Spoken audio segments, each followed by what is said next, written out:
A lot of this isn't going to make sense to you, and I'm sorry about that. I'm just going to start at the beginning, with the house.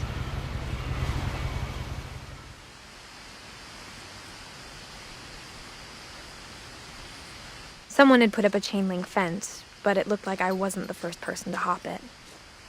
My brother Milton disappeared when I was 4. It was like the house just swallowed him up.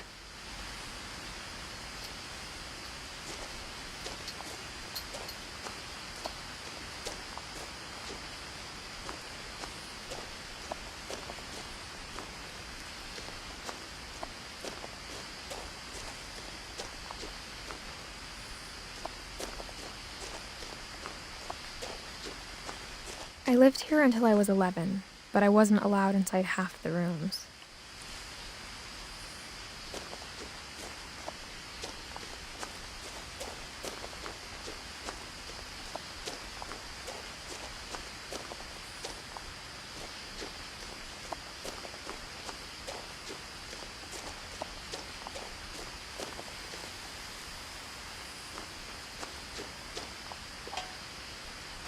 Inside the mailbox were bills from 7 years ago, marked urgent, open immediately.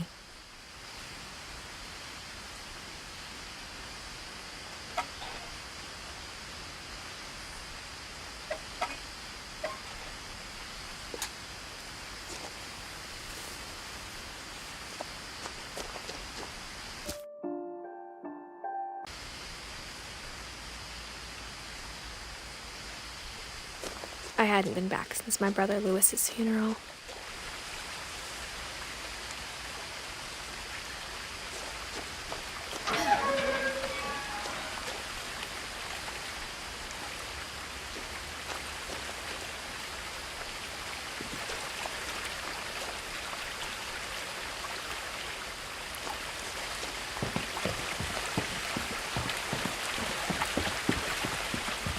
In her will, my mother left me a key, but didn't tell me what it unlocked.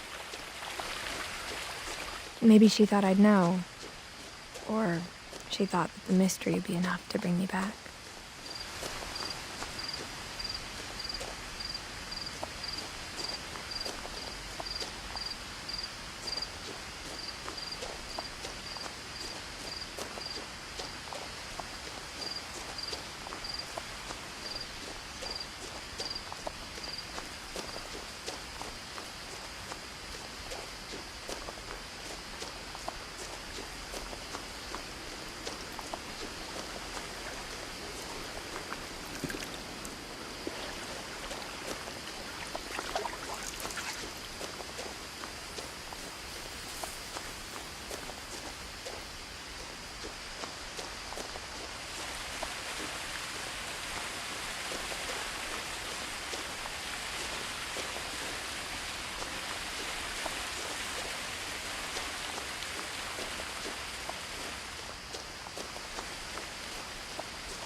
The truth is, even after I inherited the house, I never thought I'd come back to it.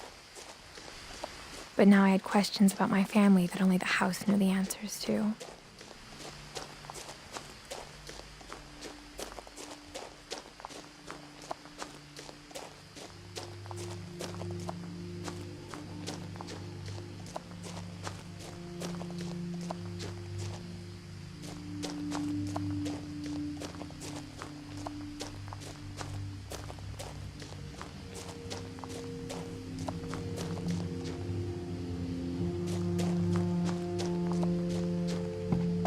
The woods around the house have always been uncomfortably silent, as if they're about to say something but never do.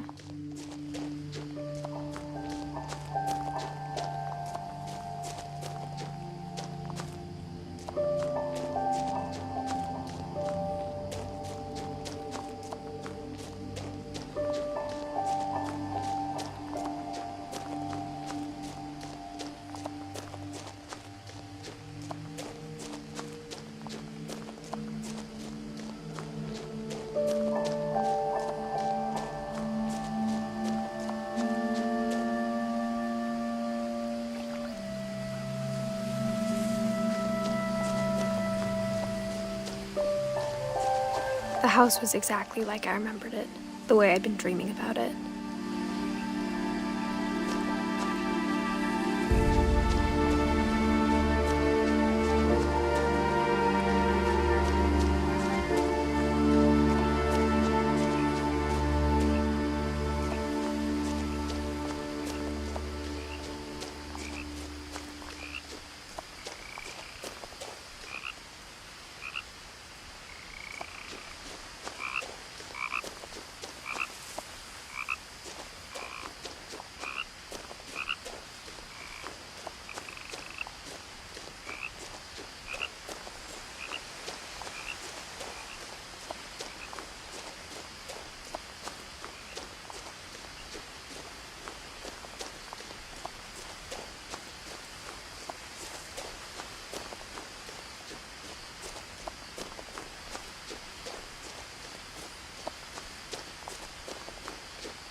No one had driven this way in a long time, but I saw a few hoof prints.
I asked Edie once about the dragon in the pond. She said it had killed her husband. I was 6. It seemed like an odd joke to me even then.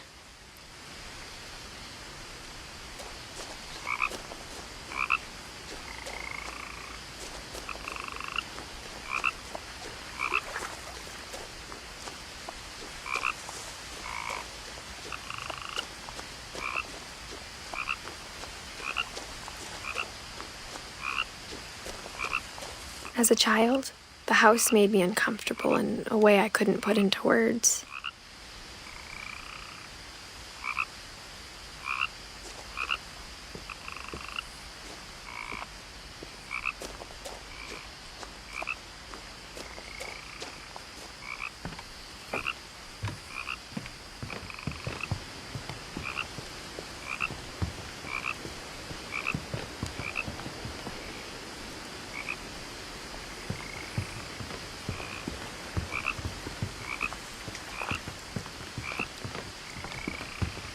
Now, as a 17-year-old, I knew exactly what those words were. I was afraid of the house.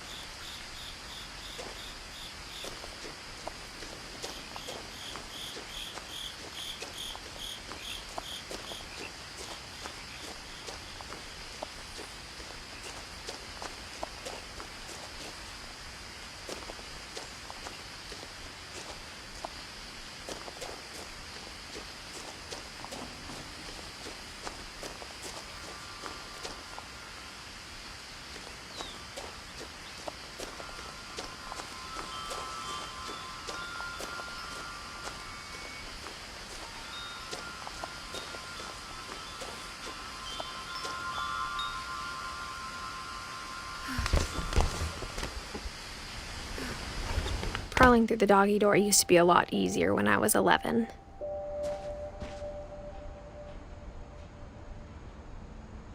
The power had been turned off the night we left.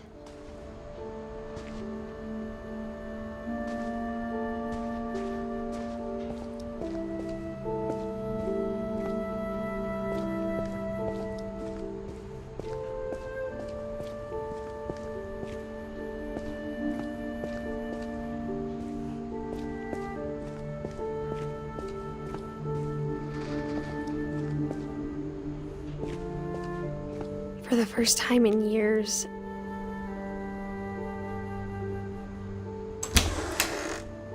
I felt like I was home.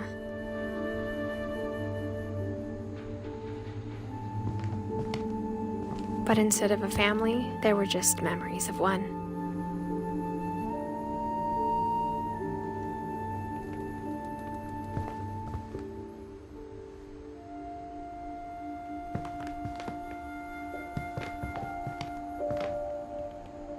Like how only one restaurant would deliver to our house, so we had Chinese a lot.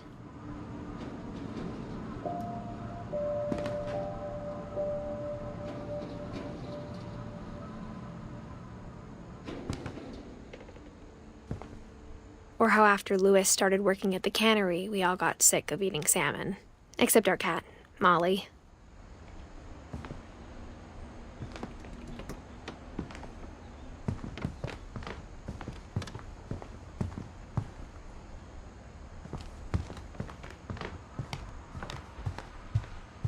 The table was still a wreck from the night we left.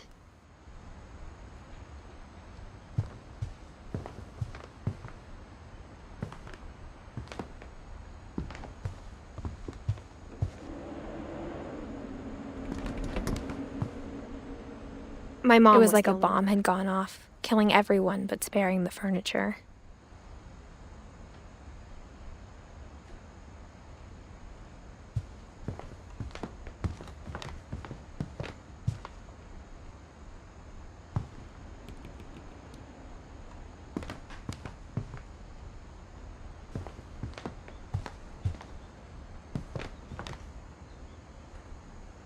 Nothing in the house looked abnormal.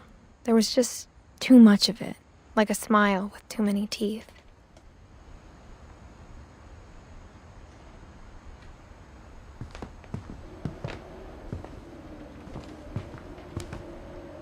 Even the fireplace had a story.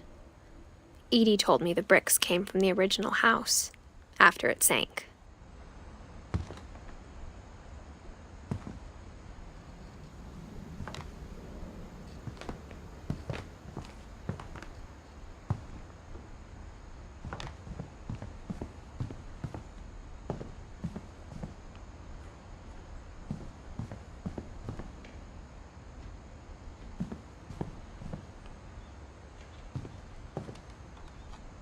A lot of things got left behind in the whirlwind of that last night.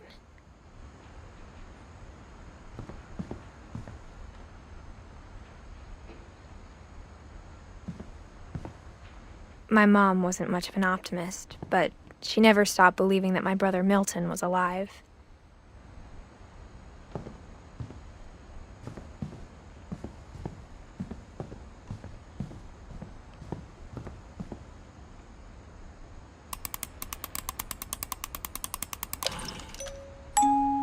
Great-Grandpa Sven built a music box for Barbara, along with the rest of the house.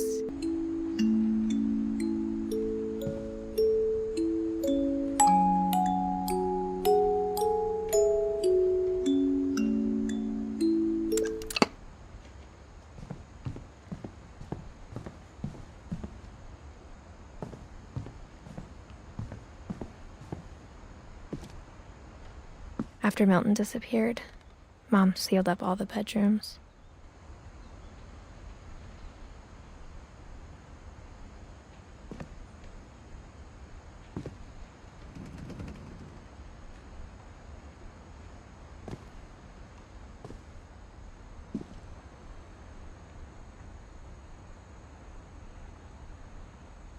Then Edie retaliated and drilled peepholes.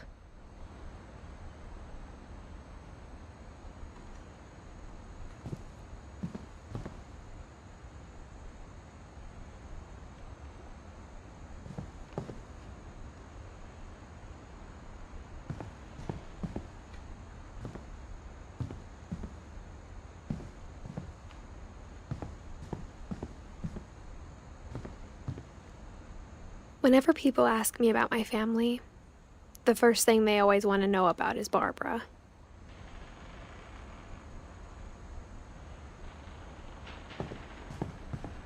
Edie's father, Odin, built the original house.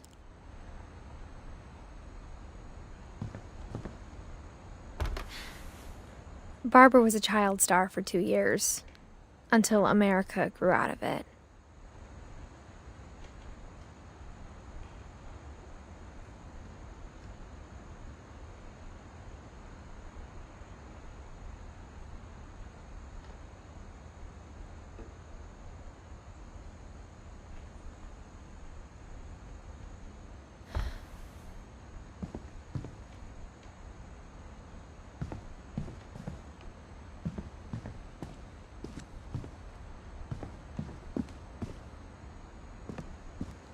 Mom must have locked the third floor stairs on the night we left.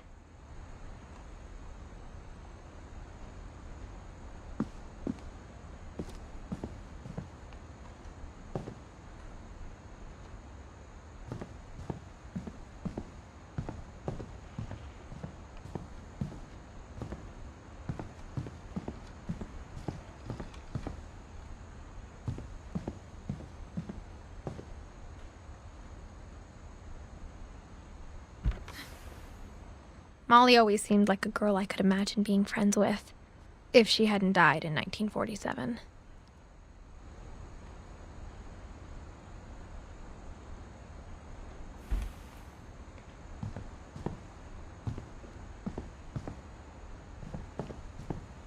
I spent a lot of time playing in Great Uncle Walter's room.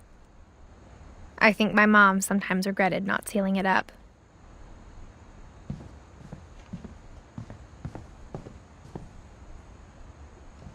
Lewis told me there were secret passages, but I never believed him.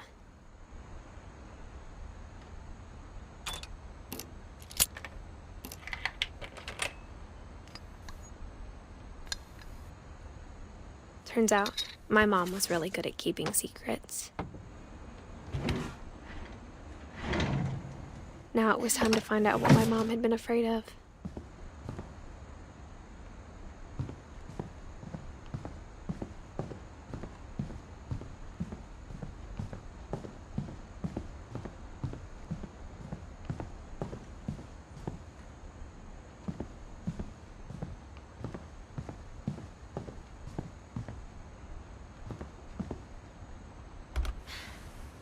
My Grandpa Sam spent 7 years sharing a room with his dead brother, Calvin.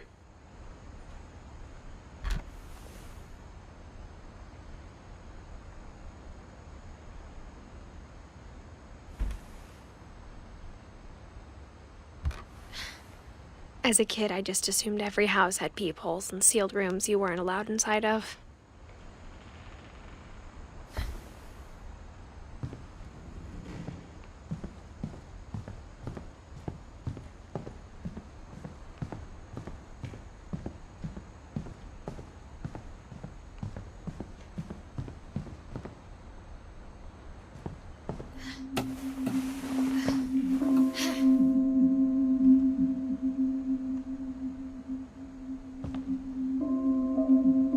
Reading this, maybe it sounds like I had a plan. From the paintings on the wall, it was clear my brother Milton had been here before me. But I had no idea what was behind that door.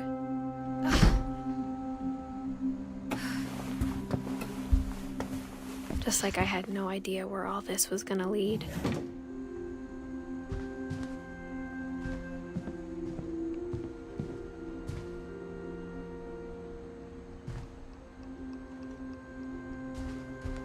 I grew up looking at Molly's room through the peephole. Molly's gerbil had a tiny bedroom with its own even tinier gerbil cage.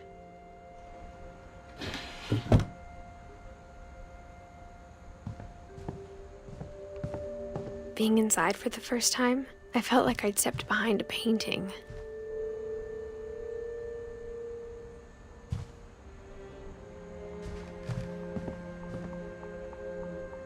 I got the sense Edie had spent a lot of time here, before my mom sealed the doors.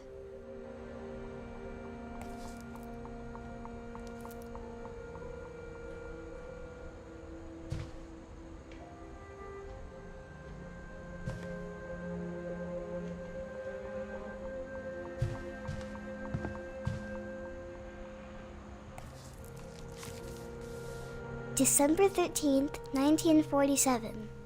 Dear Diary, I'll be gone soon, but I wanted to tell somebody about what's gonna happen. It started when Mom sent me to bed without dinner. I woke up and I was starving, so I looked around for something to eat.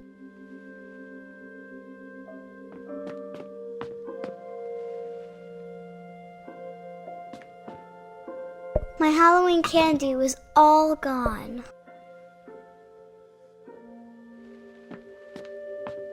The gerbil food was dry, but I didn't mind it.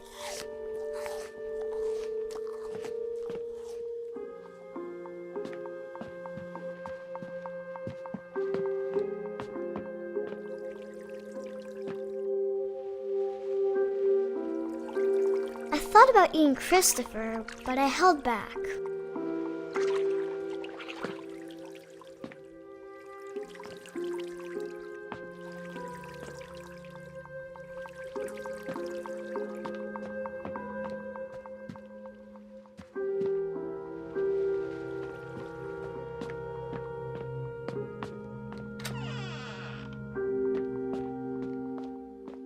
I kept eating and eating.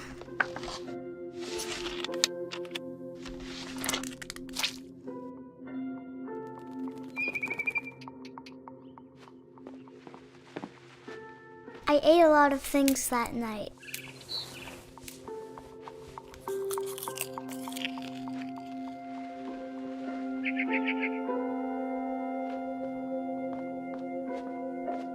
Then I heard chirping outside my window.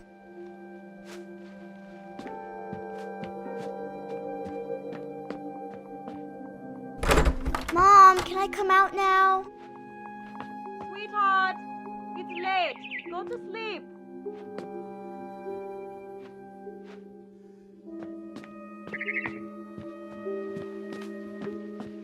It was a barn swallow going back to her nest.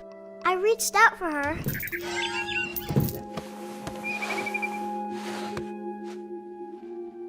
And suddenly, I was a cat.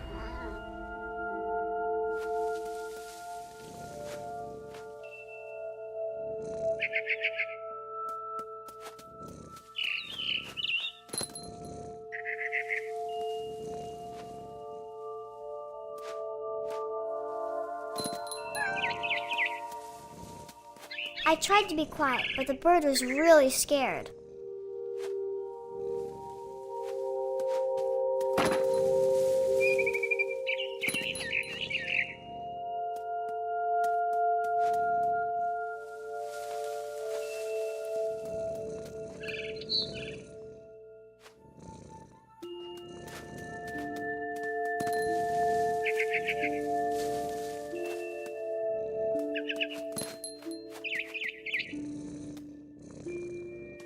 Mom and Dad didn't even look at me.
I jumped and I almost got her.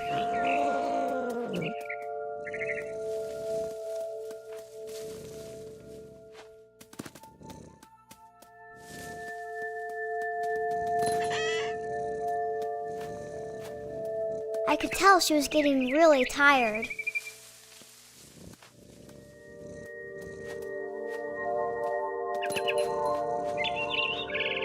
Now I was up in the big tree. I promised Dad I wouldn't climb it anymore. All I cared about was eating that mama bird.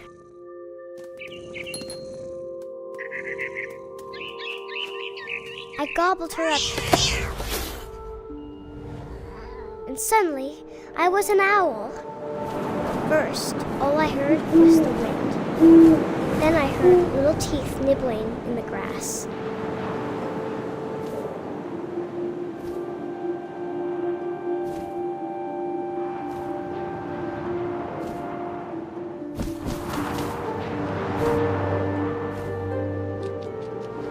Rabbits.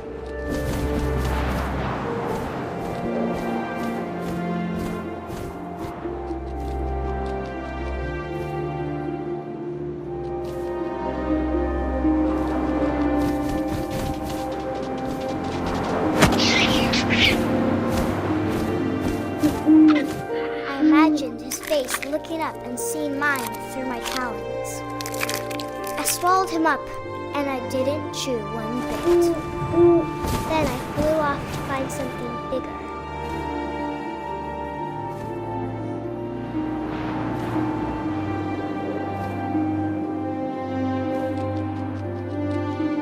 A mama rabbit.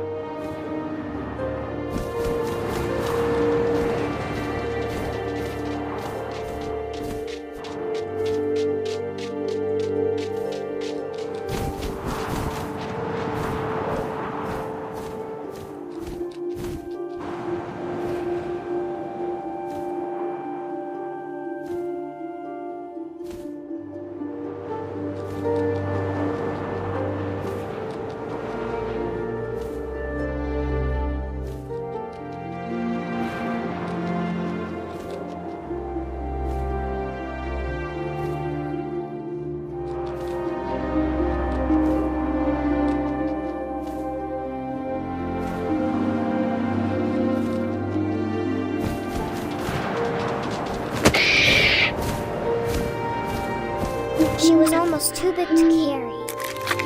I started choking, but I couldn't stop eating.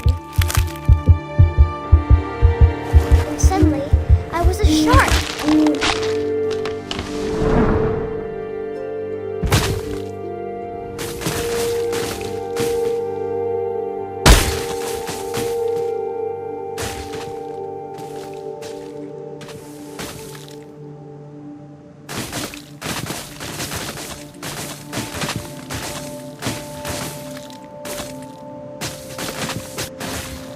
I rolled off the cliff and into the ocean. Now, I was hungrier than ever.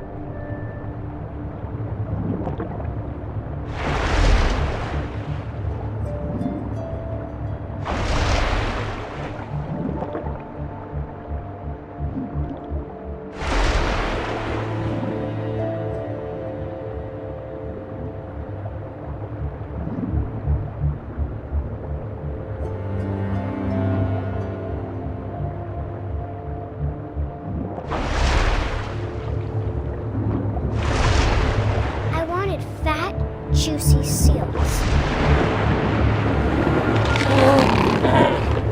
I tore off her flipper, and it tasted really good.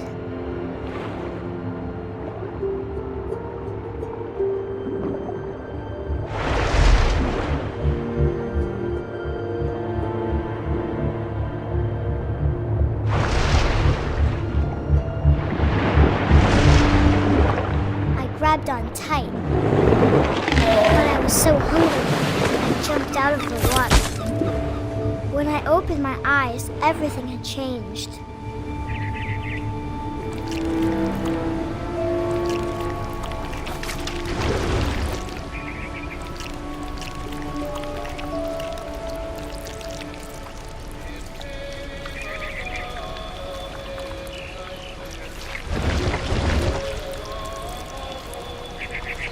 I was a monster, and I smelled people everywhere.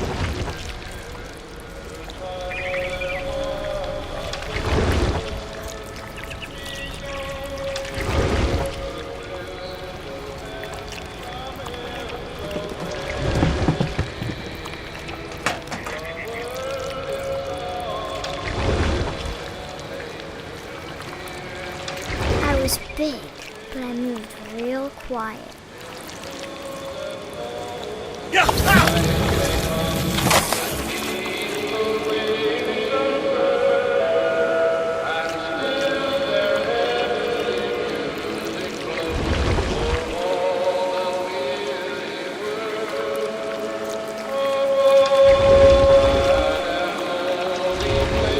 wanted to stop, but also I didn't.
Passenger, I was still hungry. And across the water, I smelled something new. Something I had to have, so I swam towards it.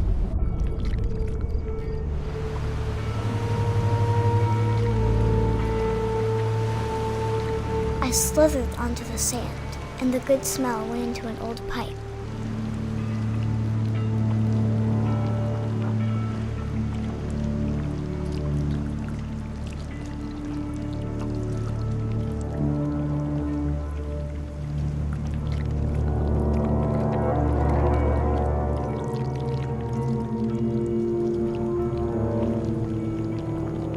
I got closer and closer.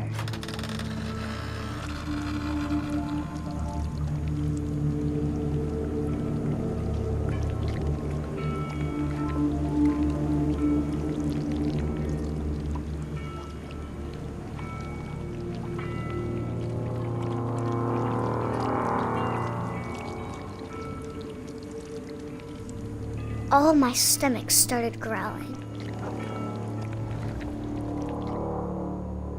And suddenly, I was me again. I held my breath for a long time, but I couldn't hear anything. I think it's waiting for me to fall asleep. But it's not going to wait much longer. It needs to feed, and we both know I will be delicious.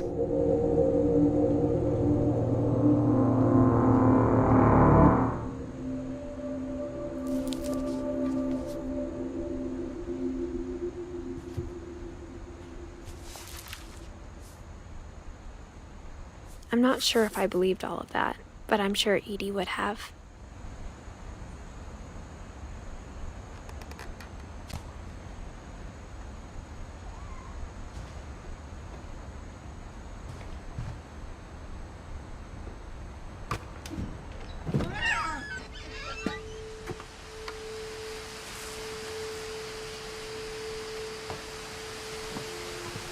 This will be obvious later, but my mom never told me any of these stories.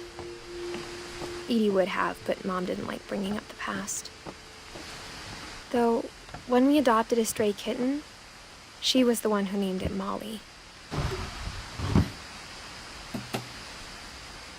I spent a lot of time in Great-Grandma Edie's room. Louis died a week before we left, but Edie had already started to memorialize him. Her room was like a museum. For 500 years, the Finches have been famous throughout Norway for their fortune and misfortune.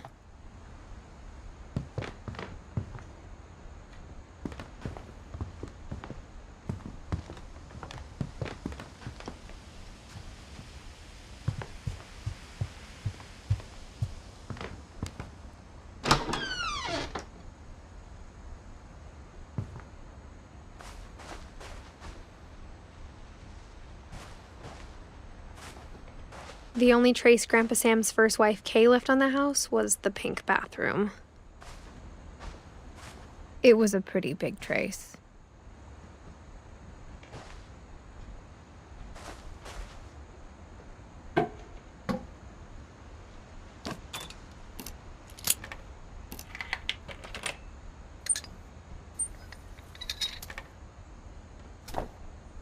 There's a secret in this bathroom.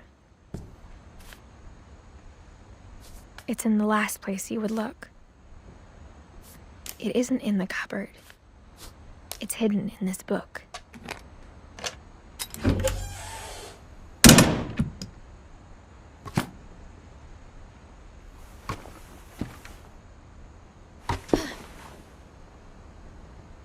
Sven gave Sam an old camera he'd refurbished. He never put it down.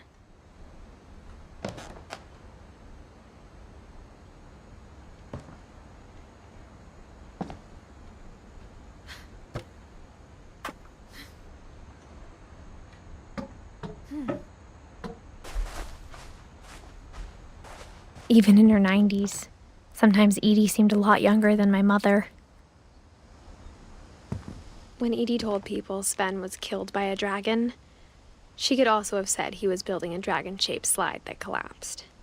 She could have, but she didn't.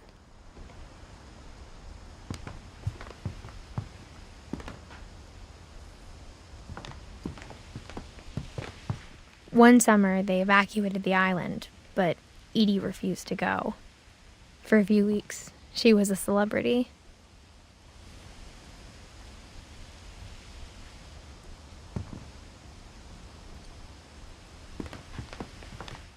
I hadn't thought of myself as Edith Jr. for a long, long time. Edie gave a big interview about a mole man living under the Finch house. My mom was furious.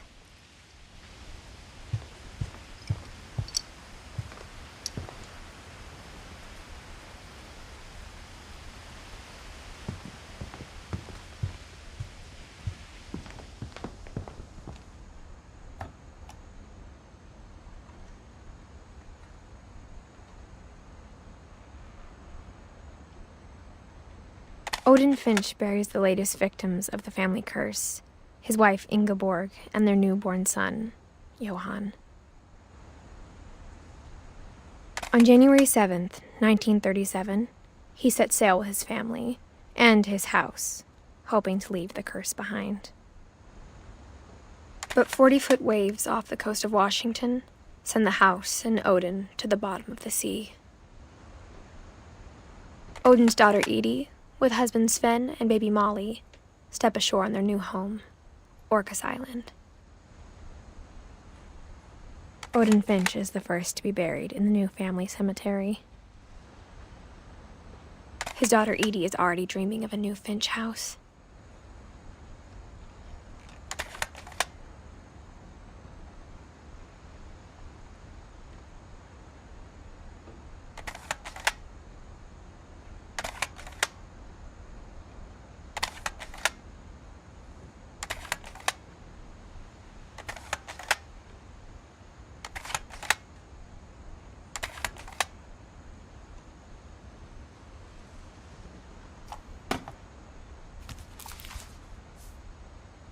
Whatever's wrong with this family, it goes back a long ways.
I knew Grandpa Sam had a twin,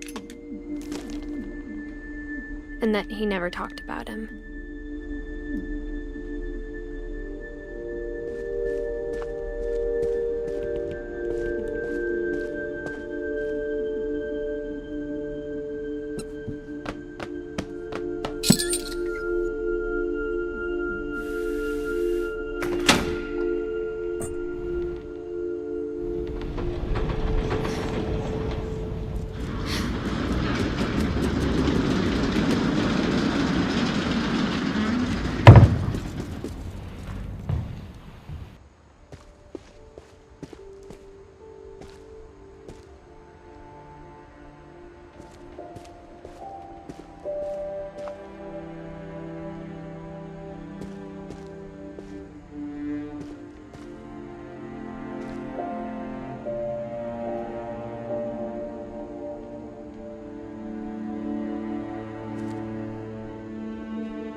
I guess my grandpa didn't like history any more than my mom did.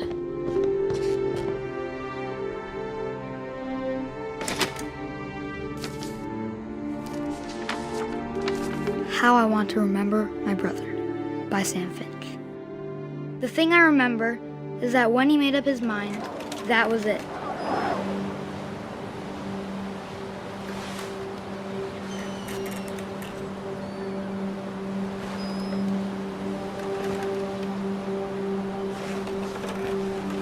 My brother said he'd die before he ate another mushroom, and he did. At Barbara's funeral, we swore we'd never be afraid again, and he wasn't. I think Calvin always wanted to fly. Sam, Calvin, dinner's ready. Coming.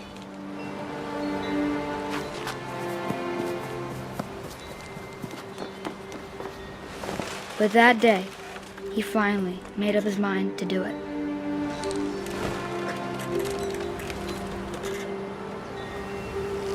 I told him going around was impossible. Maybe if I hadn't said that,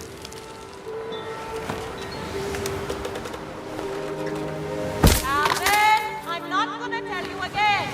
maybe if the wind hadn't picked up, then maybe he'd still be here. But I doubt it. I think he'd already made up his mind. That's what I want to remember about my brother.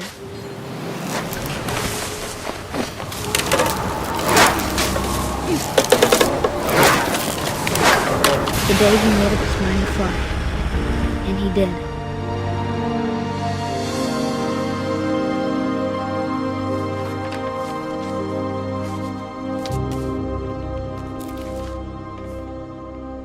Calvin's story felt strangely familiar. When I was younger, I remember trying to do the exact same thing.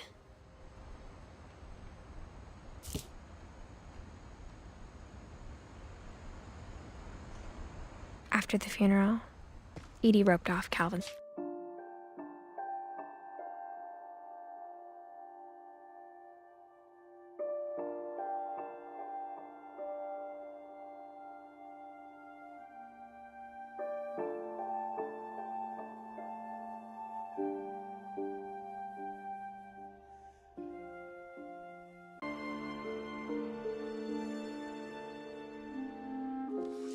Half of the room.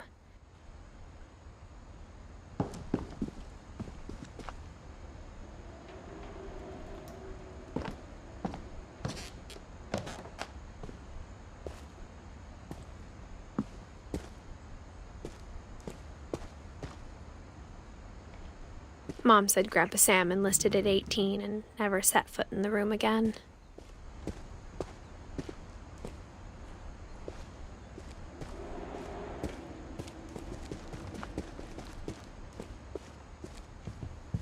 The passages were a pretty tight fit. They'd obviously been built for smaller hands and bellies.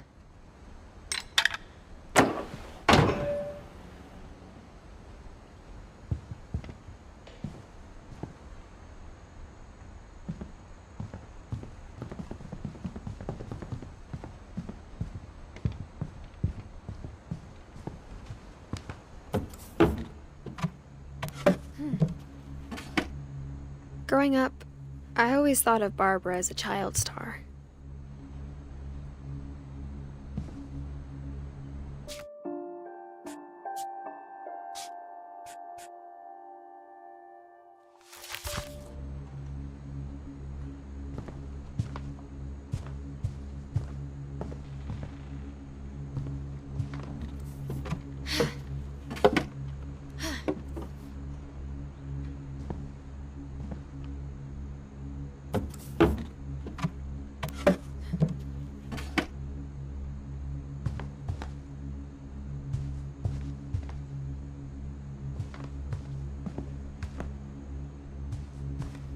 I never thought about how hard it must have been for her afterwards.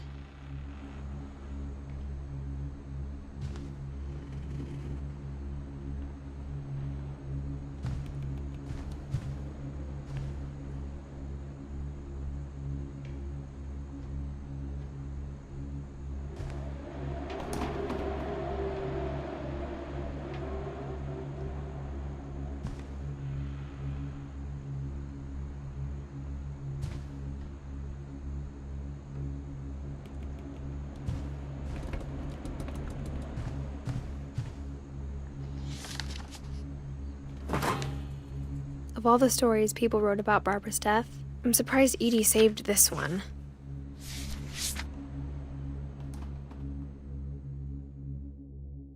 Old Jack here with another ghastly tale inspired by America's most unfortunate family. I'm calling it The Surprise Ending of Barbara Finch. As a child star, Barbara was famous for her scream. Now at 16, she was all washed up. A has-been. But in a lucky break, she'd been asked to perform her signature scream at a local convention for monster movie fans. It was just the boost her career needed.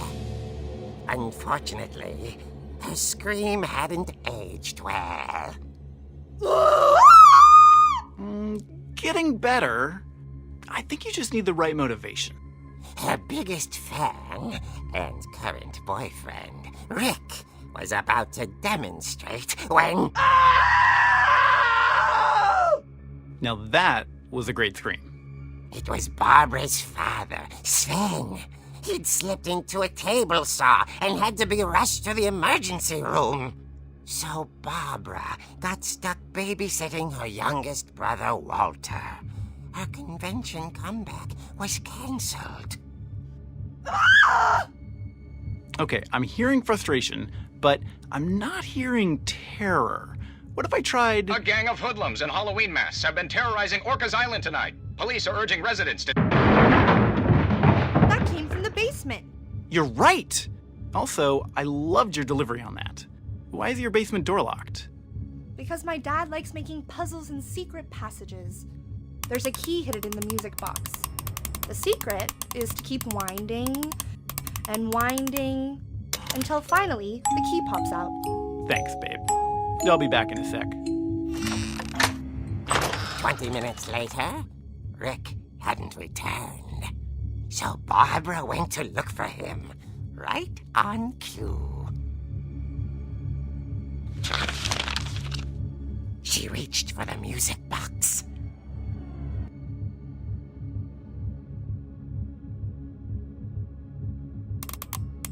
And as she wound the key, she listened for Rick, but the house was silent.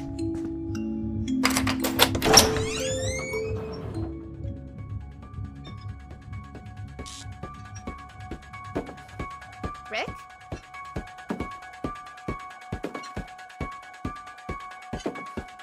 She found Rick's crutch and imagined the worst.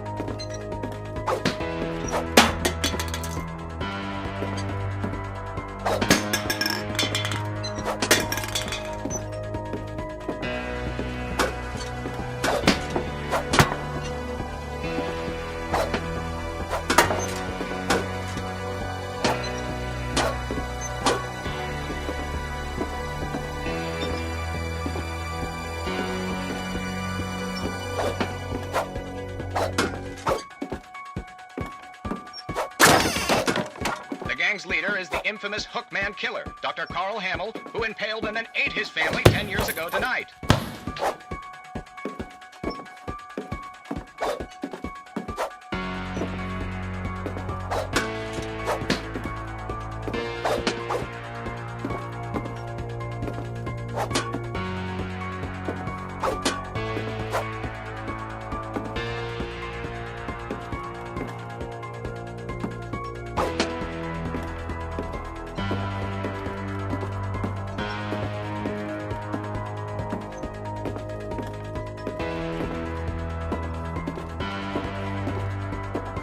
The old fridge rattled and grew still.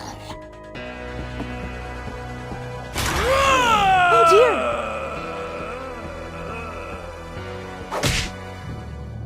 Oh! Rick? Barb, relax. I was just trying to scare you to help you find your scream. Well, I'm not scared, Rick. I'm furious. Then act furious. All I'm getting from you now is that you're hurt and confused and you're... She threw him out, but she kept a little something to remember him by. Barb, have you seen my other crutch? And she was still holding it when she fell asleep watching the late picture show. Hours later... Barbara! Walter, what's going on up there? Ah! Okay, I'm coming up, but if this is a trick, you're dead, Walter.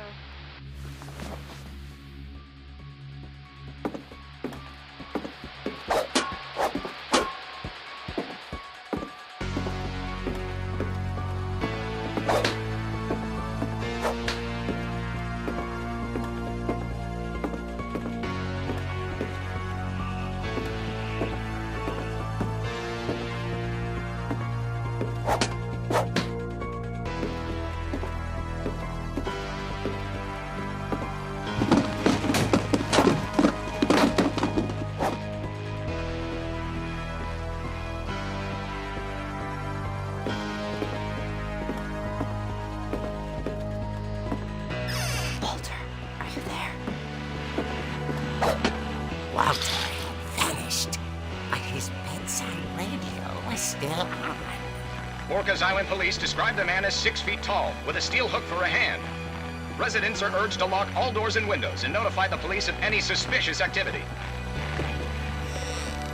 Barbara turned, saw the hook man, and was speechless. He was quite smashing. And who he was, he couldn't get enough of Barbara. Okay, Barbara, there's gotta be another way out of here. That night, she played her part beautifully.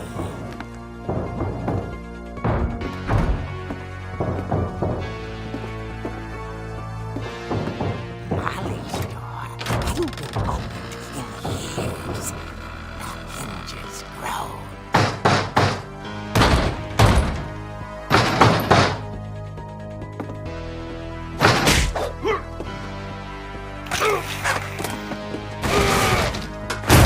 He wasn't moving, but she sensed the story might not be over yet.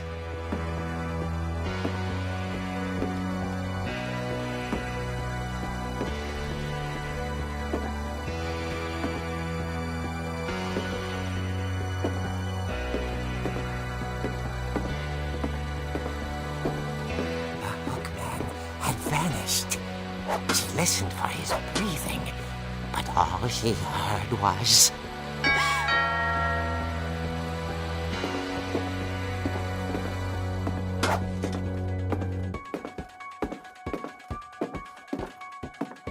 At the door, she heard whispering. It was coming from inside the house.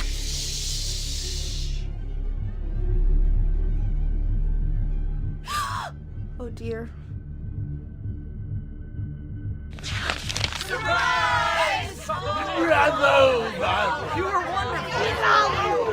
monsters had come to surprise her. For Barbara, it was a dream come true. Then she saw what kind of monsters they were, and she realized what was about to happen. She was going to be famous. And with her final breath, Barbara Finch gave the performance of her life.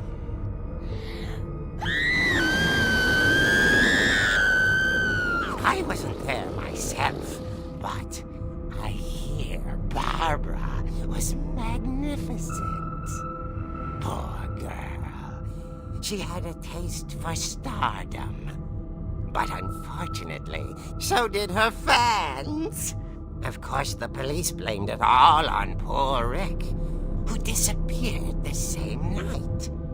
And little Walter, hiding under his bed the whole time. He took it all pretty hard, but that's another story. As for Barbara, tucked inside the music box was all they ever found of her. Her ear. Now that's what I call a real eerie tale.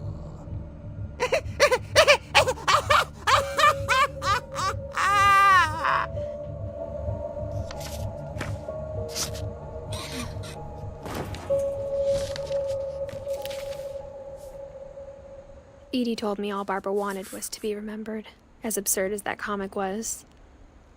Maybe what Edie saw was a happy ending.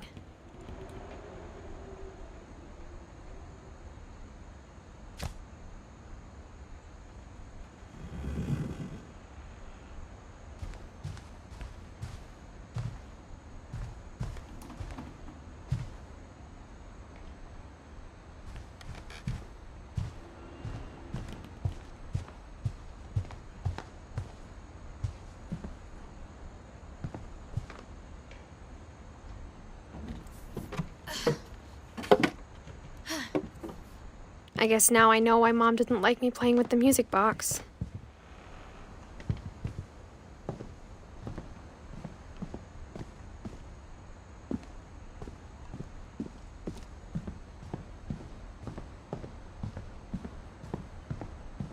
It's funny.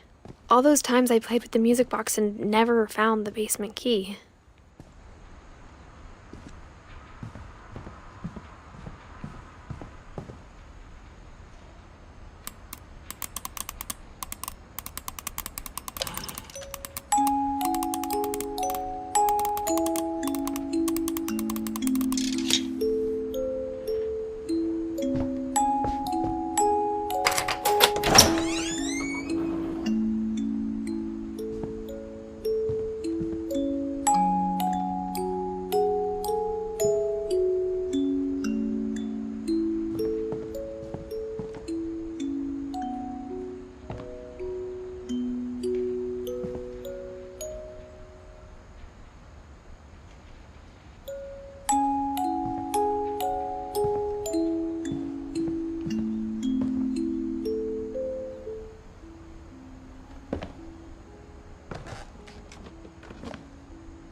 Mom said the basement was off limits, unless I wanted another tetanus shot.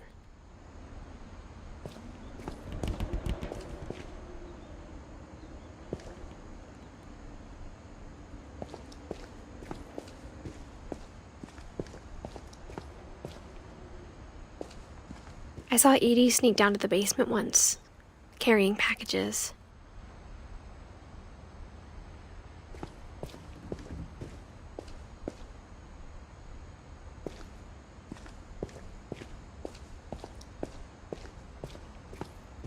I thought maybe she was hiding presents.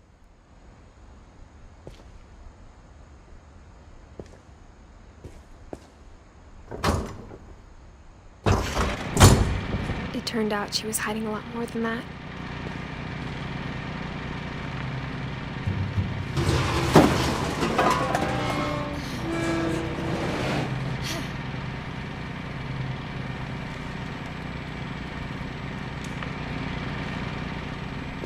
I remember asking Mom once about where Walter had gone.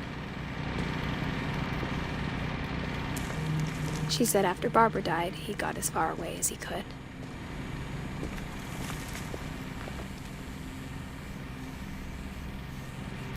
If there's a pattern in all these stories, I think it's that none of us has gotten very far.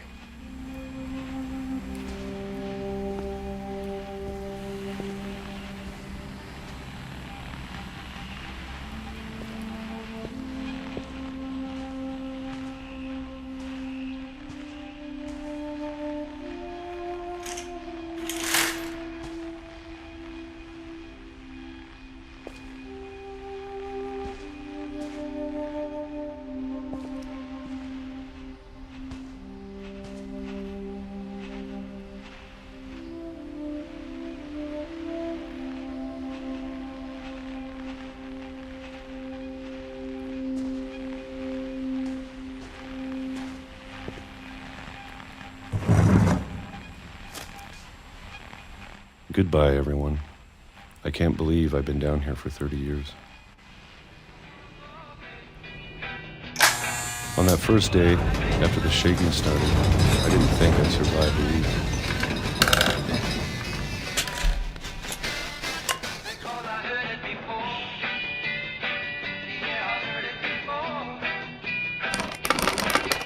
But after a few days, I settled into a routine.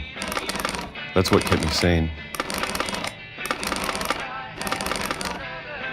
Having a schedule, living for today. I always expected to be dead tomorrow. But if you wait long enough, you get used to anything.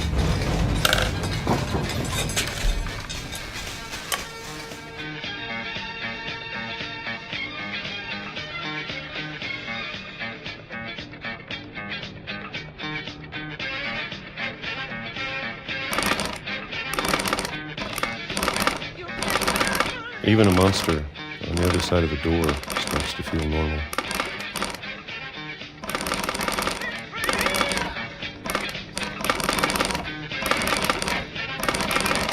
Almost friendly.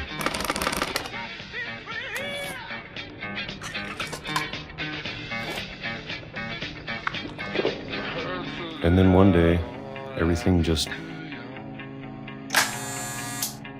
stopped.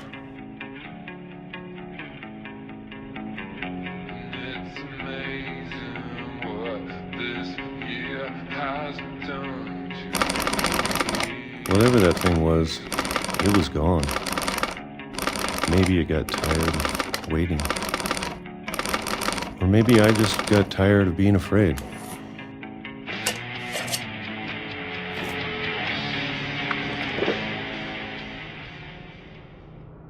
It's been a week now, the longest in 30 years. I'm done waiting. I have to leave. Well, I still can.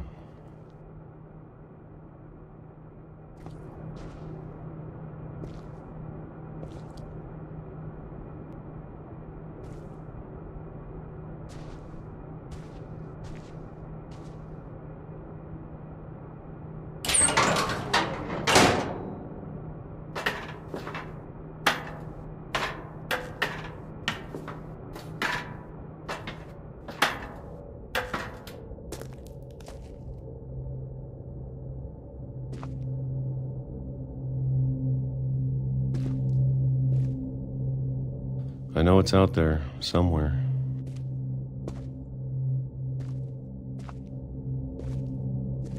Whatever killed Barbara and Molly Calvin.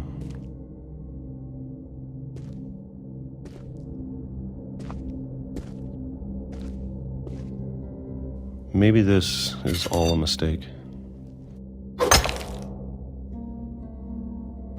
But I need to stop living the same day, even if it kills me.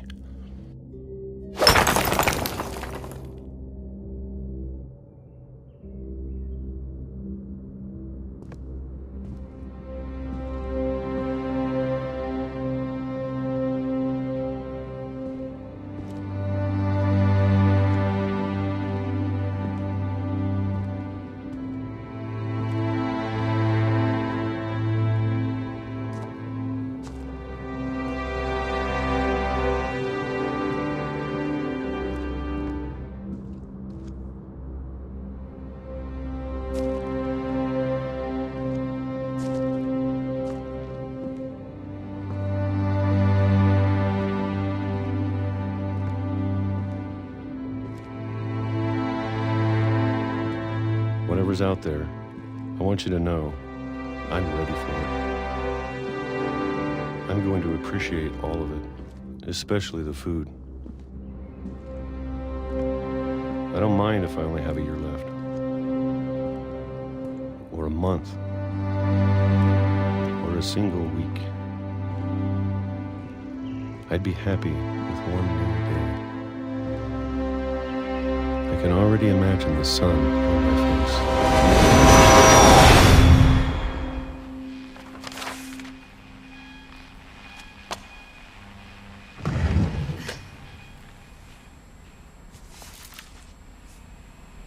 Walter died when I was 6. I can't believe my mom never told me he was down here.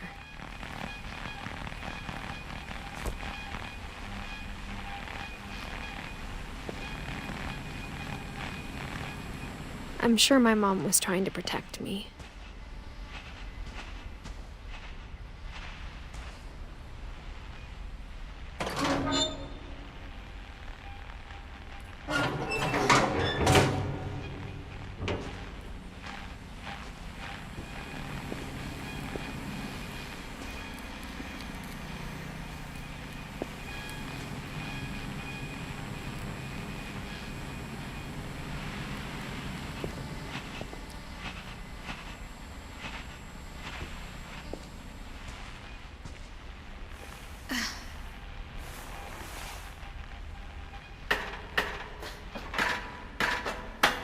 Maybe she was afraid I'd end up like Walter.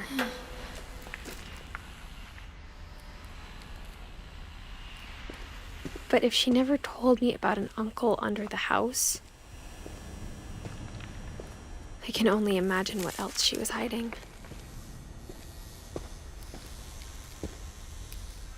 I don't want to make the same mistakes she made.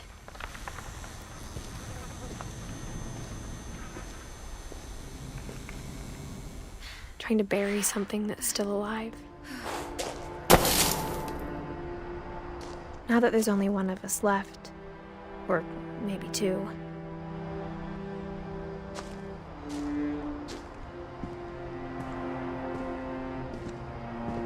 I thought it was time I heard the stories for myself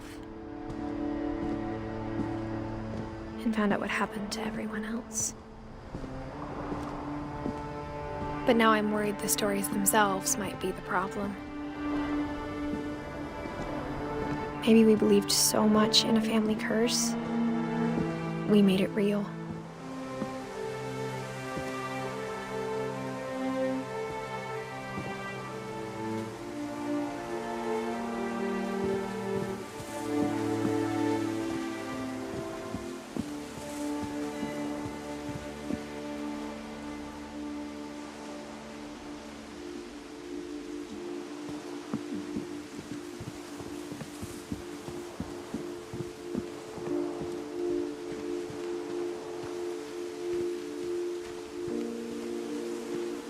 I don't know if I should even be writing this.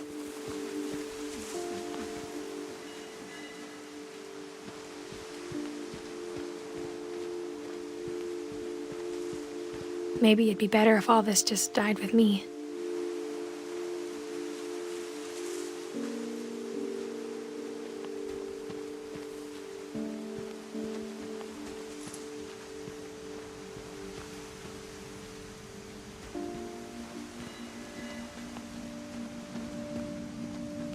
But I thought you should know about your family.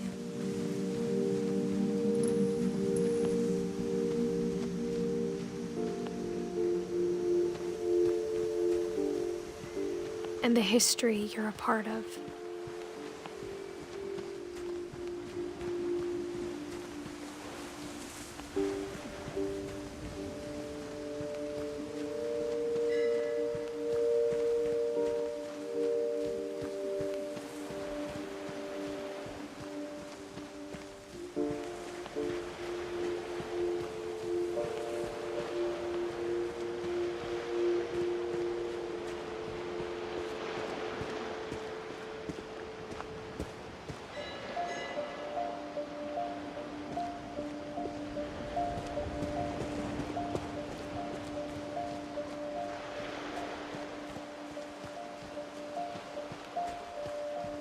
Though to be honest, I feel as lost as you probably do right now.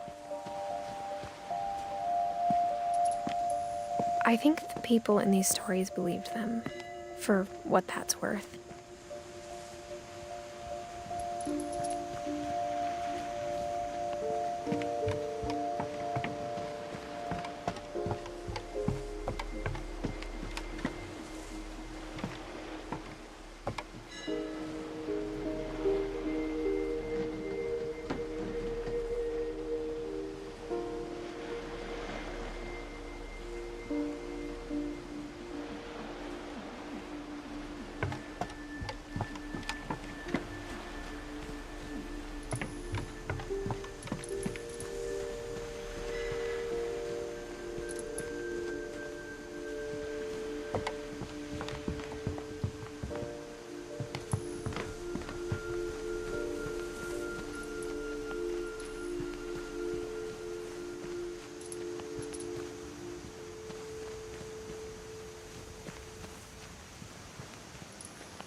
And when you look at the house, that history of imagination and stubbornness and madness, any of it seems possible.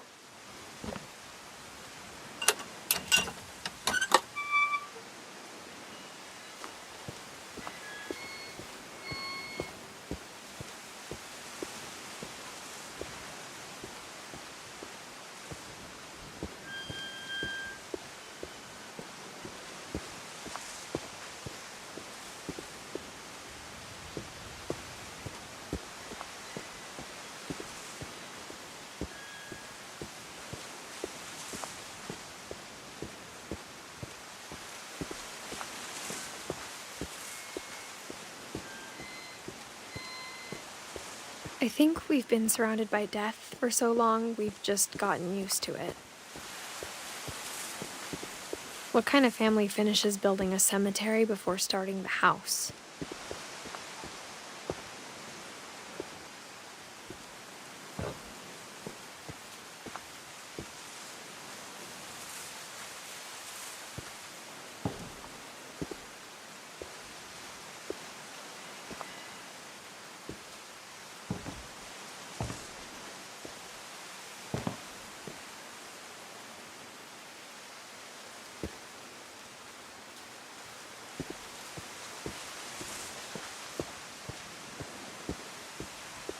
It's embarrassing for me to admit this, but the pet cemetery made me more uncomfortable than the human one. 3 of the gerbils were mine, and 2 had been my fault.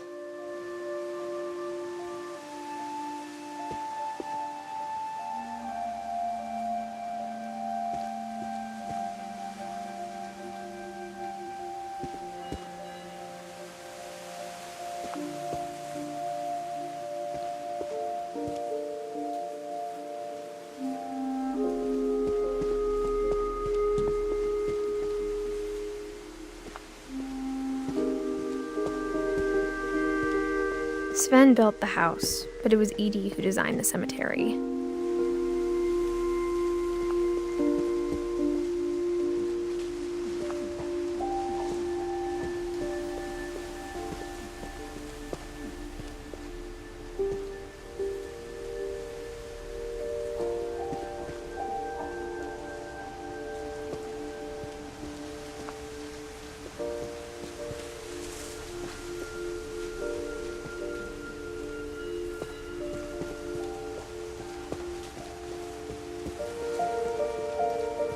I'm sure Odin's monument had been Edie's idea.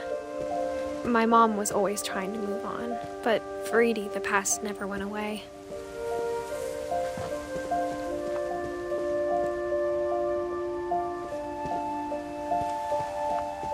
She could see it poking out of the water at low tide.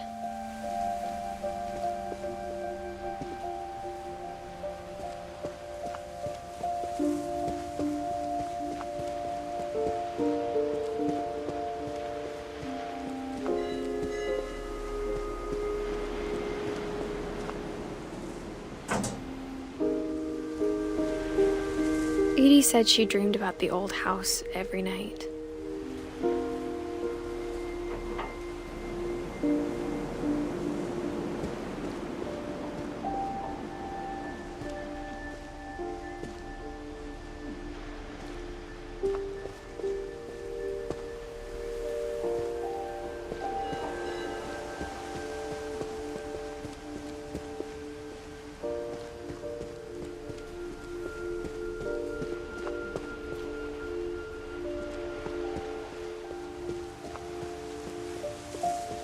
Edie's side was always easier for me to understand.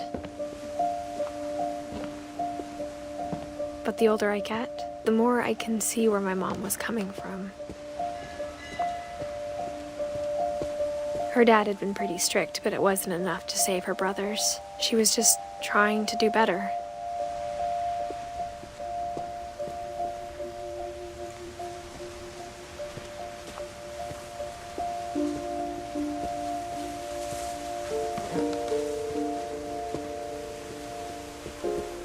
She lost 2 of her brothers, just like I did.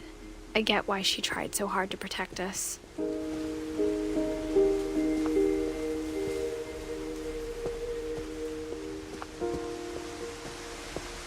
There's so many things I wish I could ask my mom now. Part of me thinks this is what she wanted all along. For me to come back someday and find everything out for myself.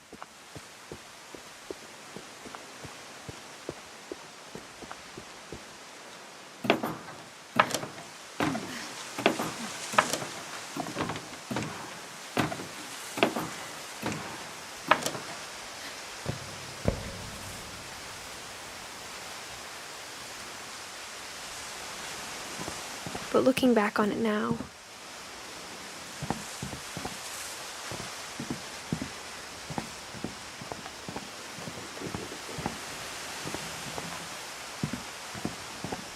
if she told me there was going to be so much climbing, I never would have come when I was 22 weeks pregnant.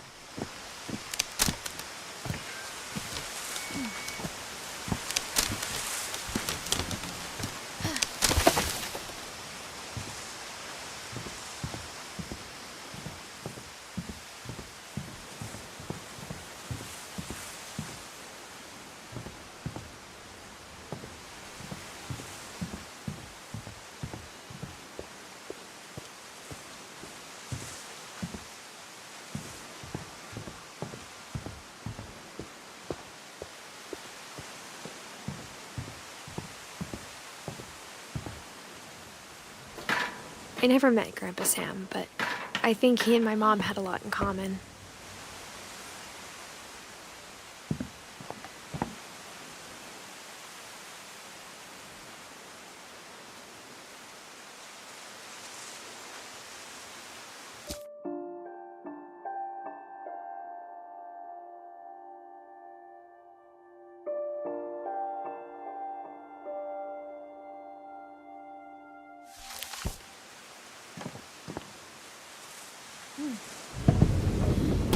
They were both pretty intense.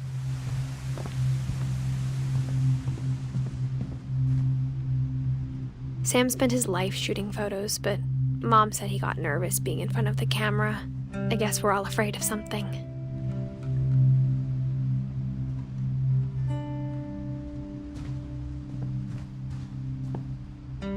Instead of hiding from death, Sam seemed to go out of his way to meet it.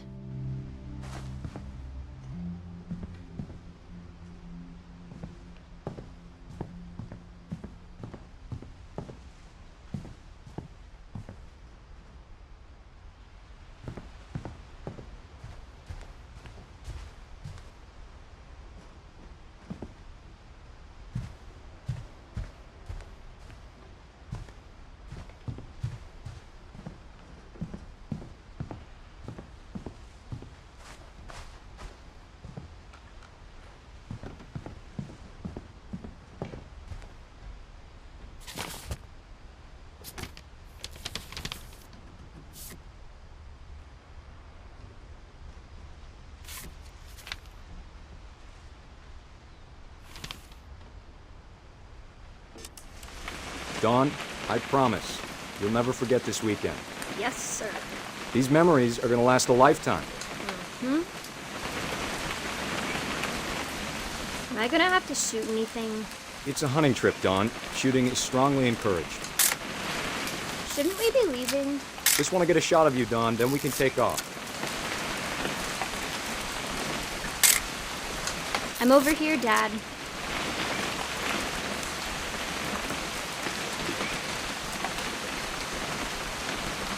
What? Perfect. It's gonna rain the whole weekend, isn't it? Please just take the damn picture. Hey, language. I will never forget this weekend, Dad. That's the spirit. Did you want to get a picture of me or what? Smile, Dawn. Okay, got it. I'm gonna take some pictures, okay? Just be careful. That camera's older than you are.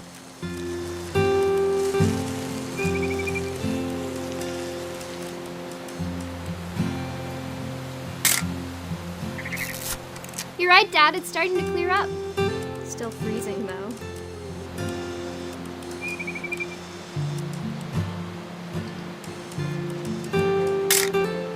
Aw.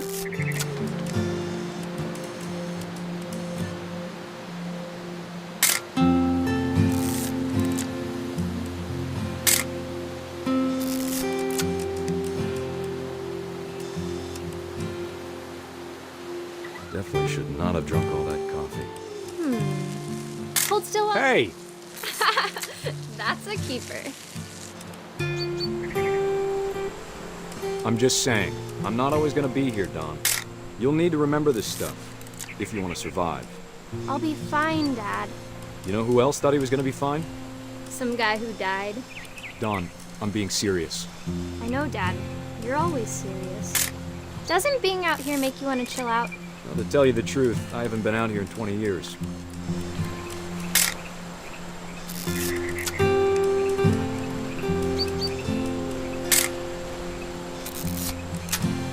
Last time I was with my brother Calvin. Man, that was a great trip. Your grandpa Sven taught us how to fish, how to build a fire. We found an old log. Dawn, don't you think you could find something more interesting to photograph? I bet if I could remember where that trail was, we'd spot a buck for you in no time. Give me a minute to check the map.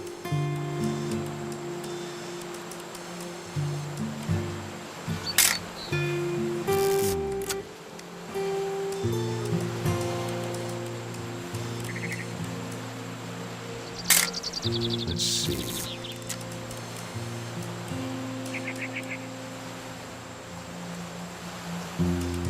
Maybe.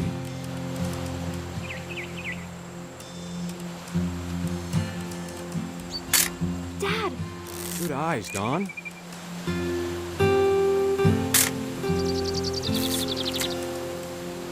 Before you take the shot, let me get a picture of him.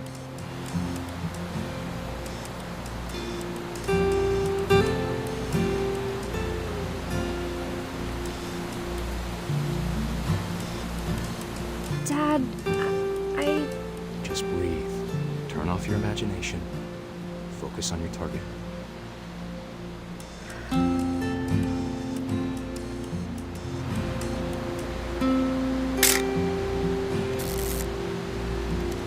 Let me get behind you. Do I have to do this? Dawn, you don't have to do anything. But if you want to survive, you'll need to be strong.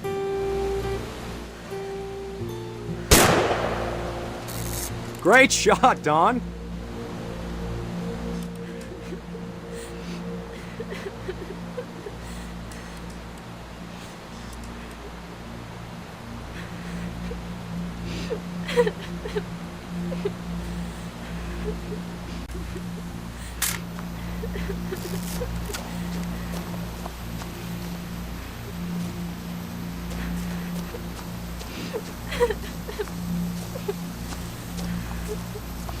Dad, it's twitching. I think That's it's totally normal, Don. Just focus on the camera. Try not to think about... Dad!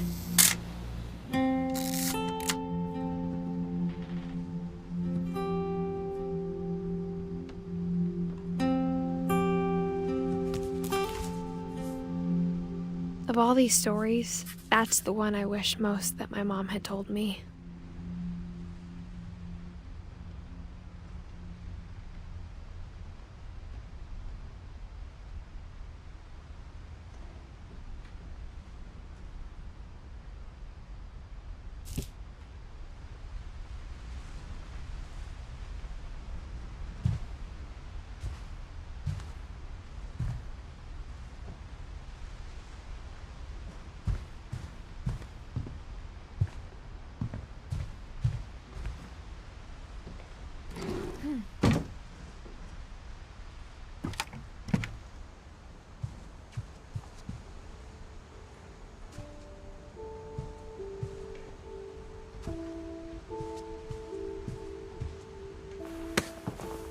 After Sam died, my mom and Edie got really close. They'd both lost a lot.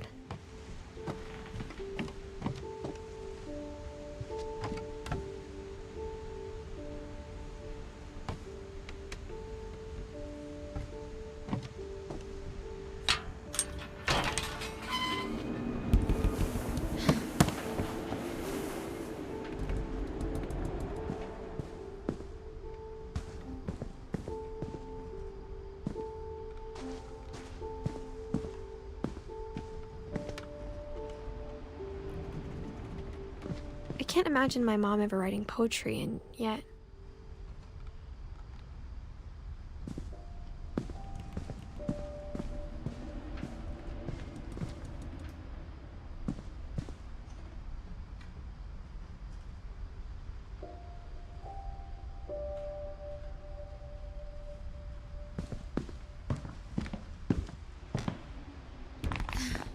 My mom moved up to the loft after her brothers died. At the time, it was as far away as she could get.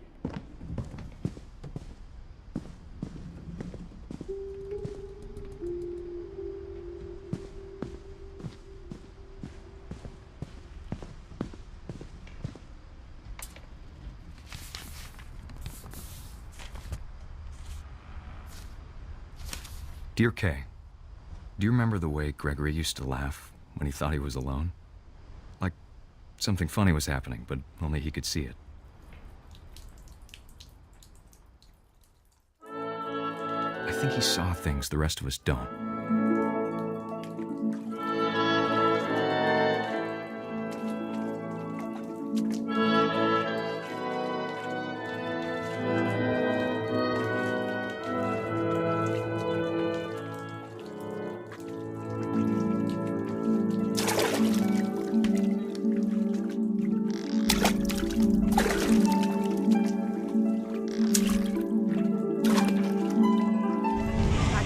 Gregory, it's time to...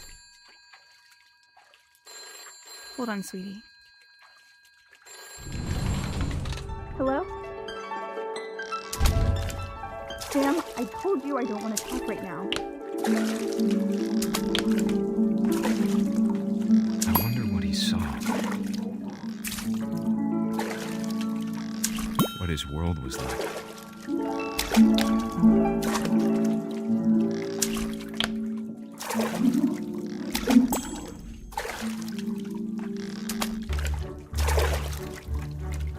You reminded me so much of Calvin. Lost in his imagination. Whatever it was he saw, it sure made him happy.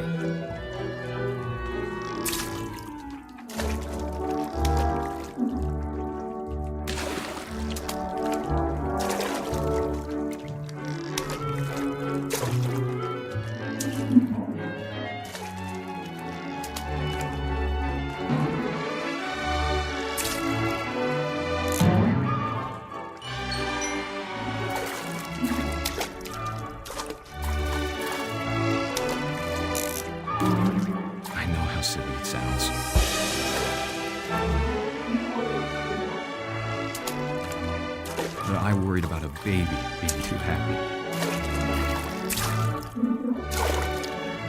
But I can feel him slipping away. Sorry about that, Gregory. I know you did everything you could. Maybe if I hadn't called that night. Damn it. Hold on, I don't want Gregory to hear this.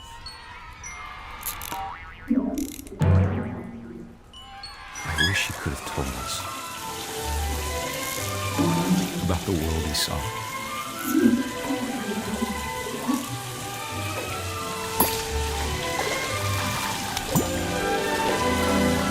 There's so much I don't understand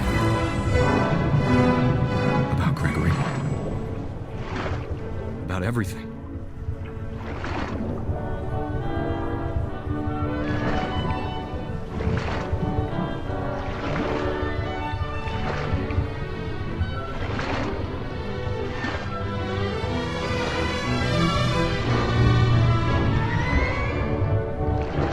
But I know what happened wasn't your fault.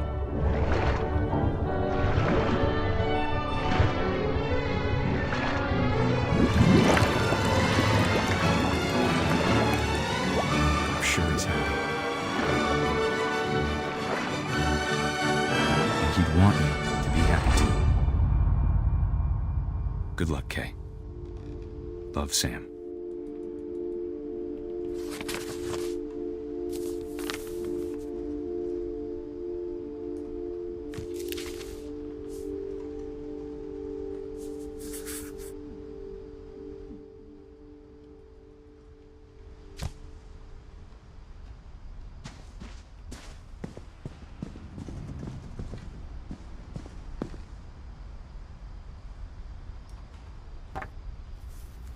A poem for Gus, who always said the wedding was a bad idea.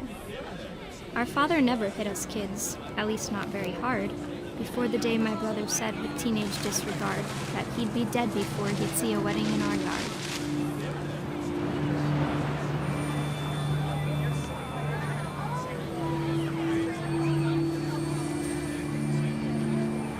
My father made him come, of course, but Gus stood far apart, just flew his kite and bottled up the storm inside his heart.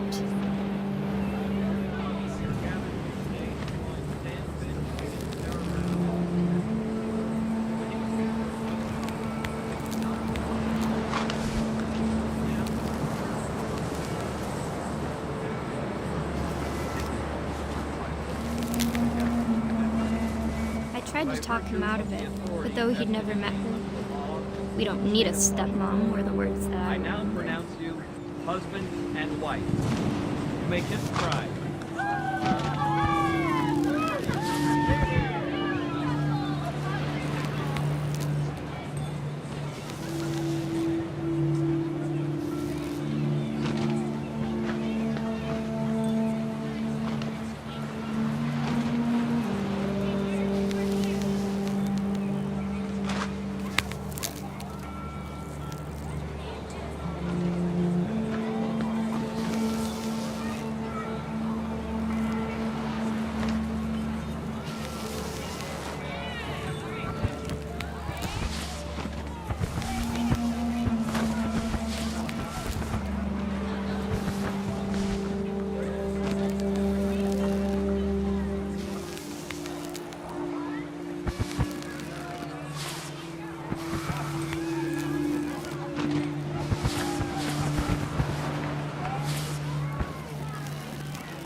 When the time for photos came, Dad ordered him to come here. But Gus declined, and as a sign held up his middle finger.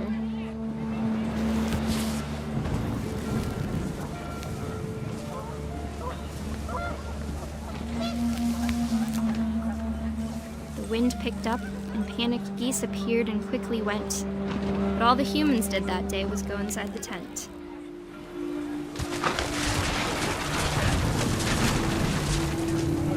The rain came down in buckets then, but no one seemed afraid that nature might destroy the tent our dad had crudely made. The thunder sounded much too close and full of angry power, while my father sang this, "Make the music louder."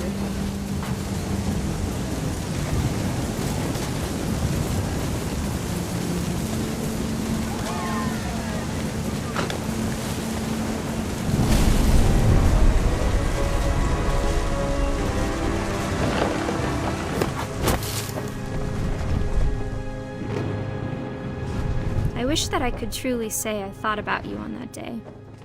Out there on the beach alone, just you, the wind, the sea, and foam. But I didn't, until we found you.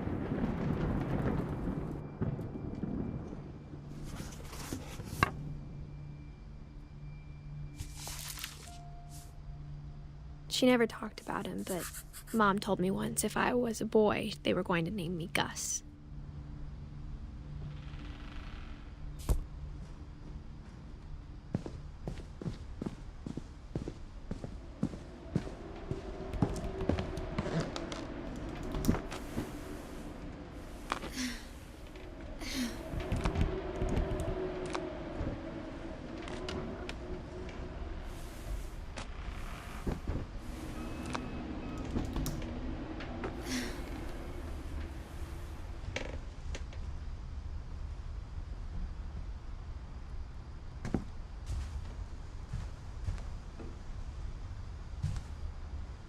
She spent a summer building houses in Calcutta, where she met my dad, Sanjay.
Religion was another thing my mom never talked about, but I think it helped her a lot after her dad died.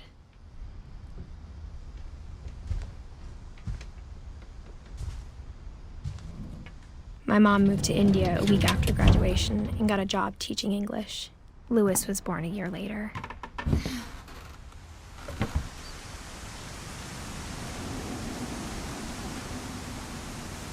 When my dad died, I don't think Mom knew where else to go. I'm sure Edie was happy to have her back. And to see kids in the house again.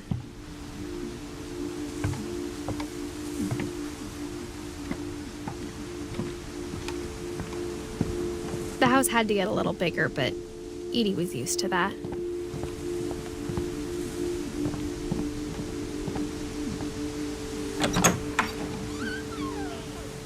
And for a while, things were good. Almost normal.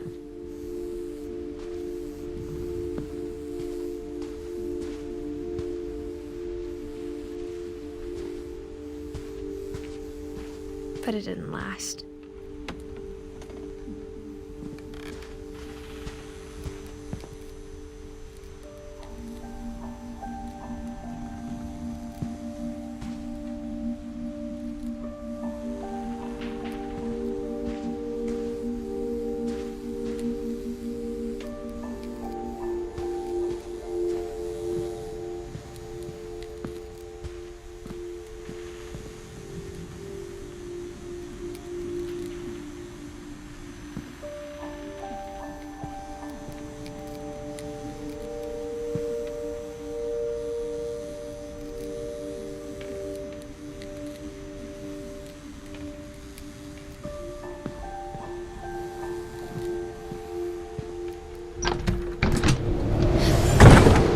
beginning of the end was Milton's 10th birthday, when Edie gave him a castle.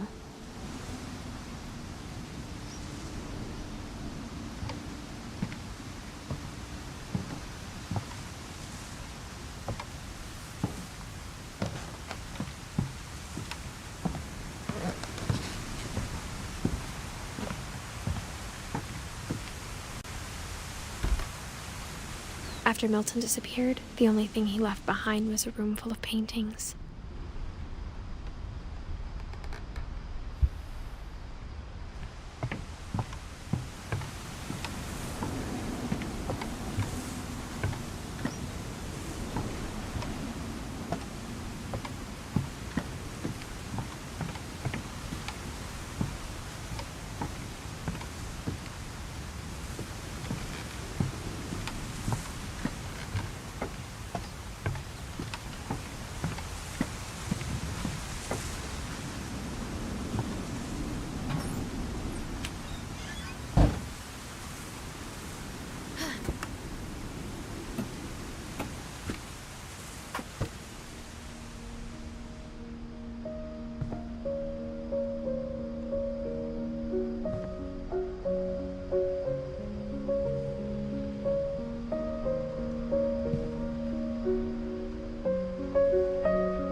I think Edie was happy to finally have another painter in the family.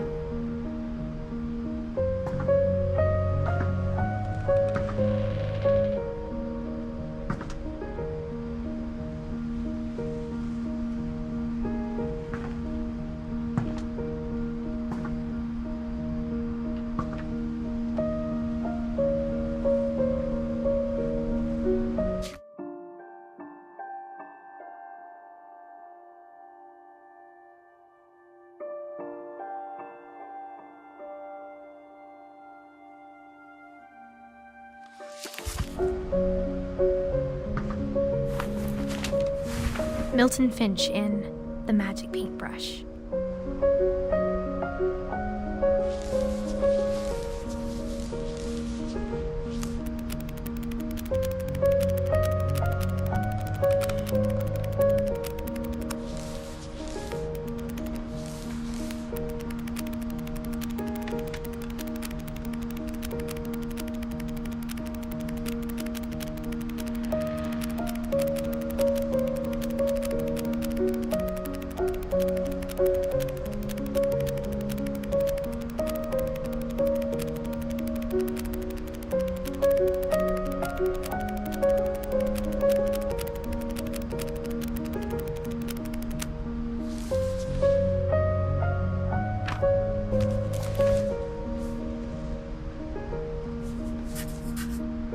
I was 4 when Milton disappeared.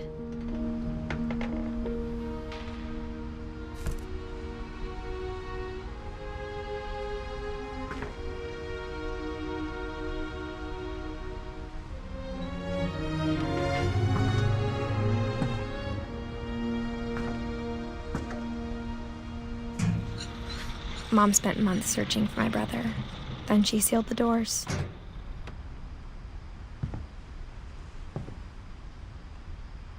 Whatever Milton had found in the house, Mom didn't want it getting out.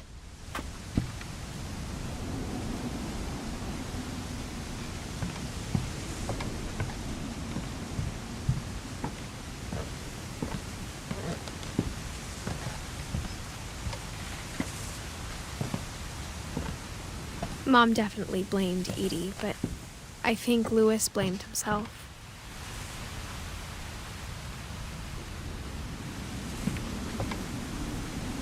After he graduated, he just spent more and more time in his room, until Mom got him a job at the cannery.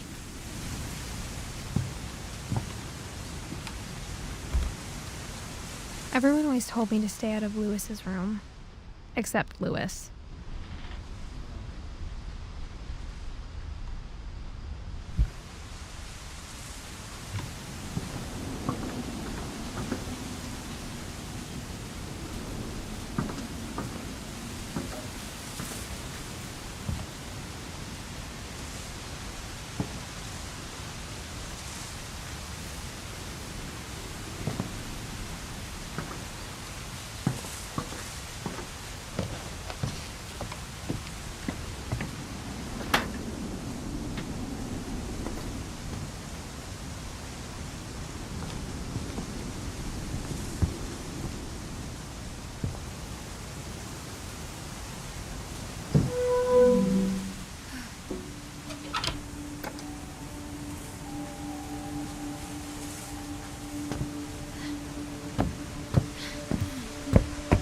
Lewis's room smelled very, very familiar.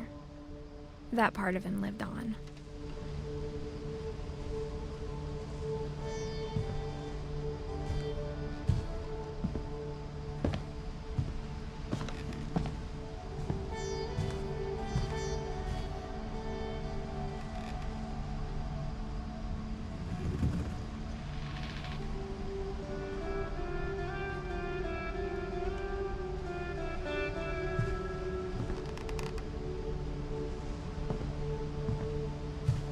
Lewis and I spent a lot of time playing games together, but he was surprisingly bad at them.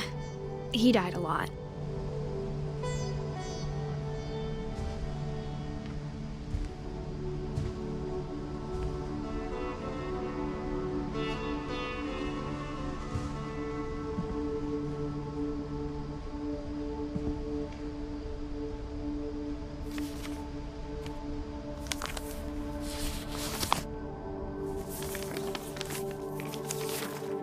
Dear Mrs. Finch, as Lewis's psychiatrist, I can understand your desire for an explanation. As I see it, the trouble began in January, shortly after we convinced your son to seek treatment for substance abuse. Newly sober, I believe Lewis first noticed the monotony of his daily life.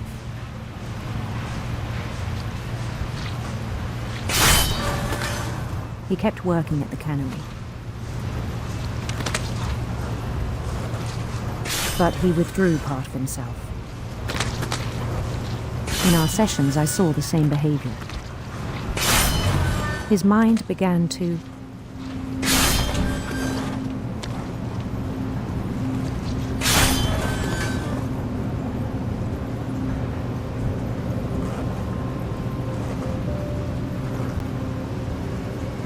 wander.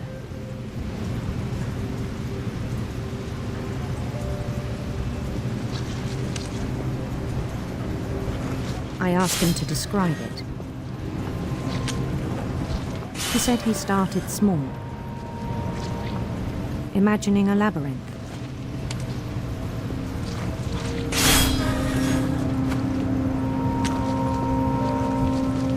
He'd feel his way about. Then something moved. Bats and toads.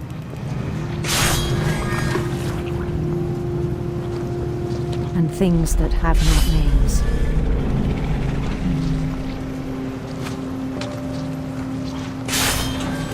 He knew it was all in his head.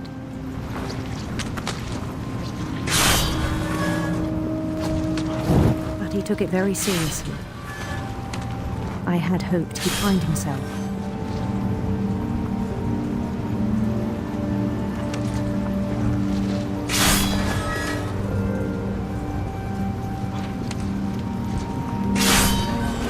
But he found something more. I worried about him then. Daydreaming at the cannery.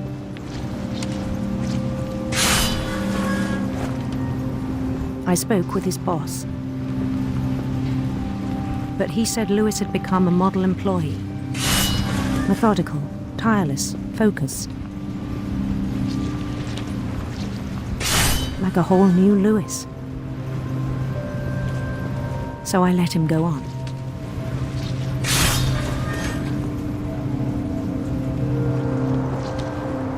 I even encouraged him. It seemed very promising at first. He told me he'd made a new friend.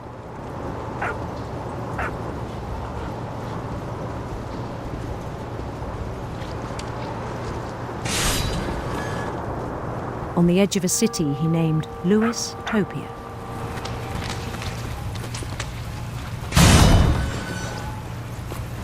He built the city up slowly, brick by brick.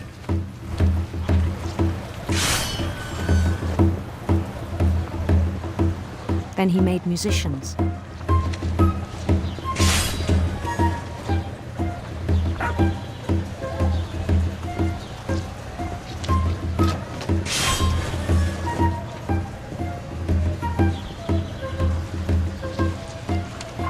And songs for them to play.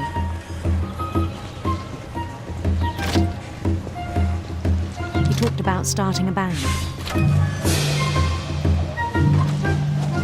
And he was always humming something.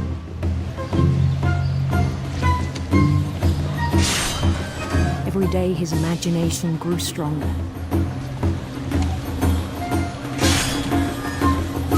He no longer spoke at the cannery. But his chopping was as reliable as ever.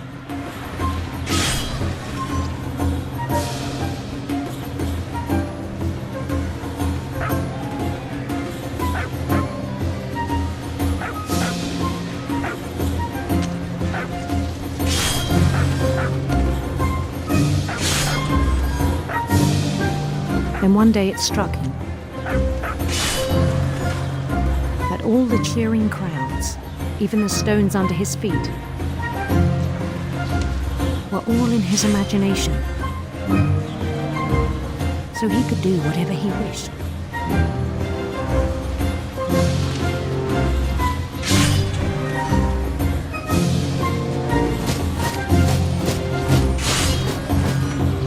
He held an election for mayor. And he won.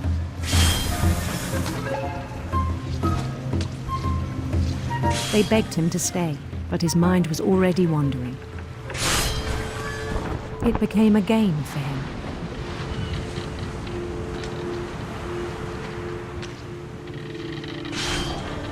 He'd conquer a city, then immediately push on. New Louisville.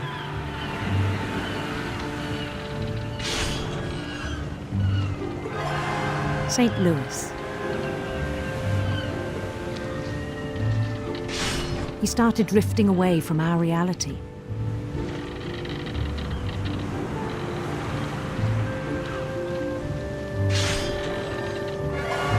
Minneapolis, until one day he forgot to go home from the cannery. Even as his mother pleaded with him, part of Louis kept sailing on.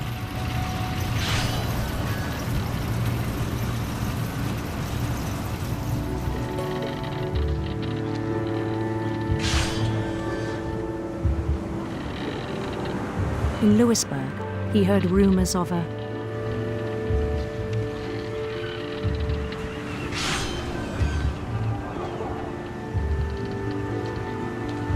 beautiful prince.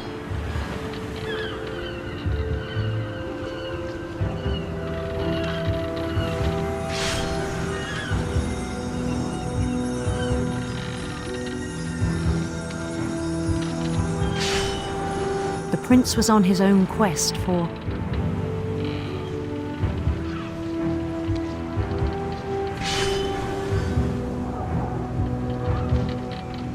sinister serpents.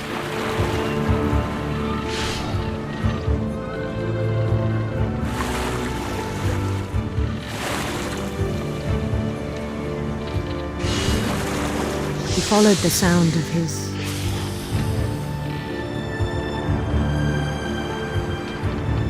electric sitar.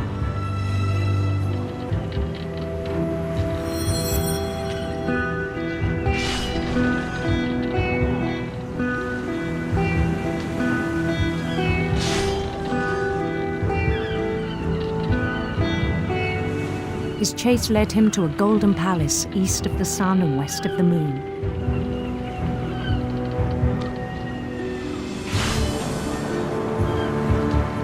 Even then, his logic remained sound. He knew the world was all in his imagination.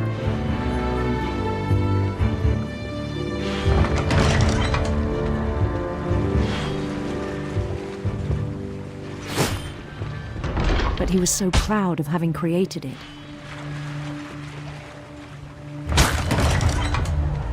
In his own eyes, he'd become something greater than a king.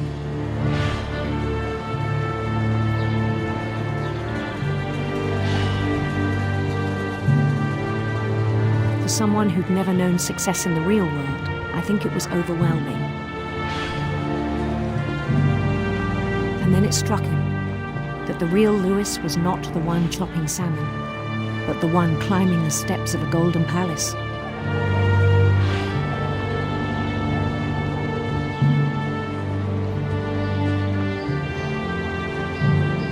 My imagination is as real as my body, he told me. It was hard to argue with him.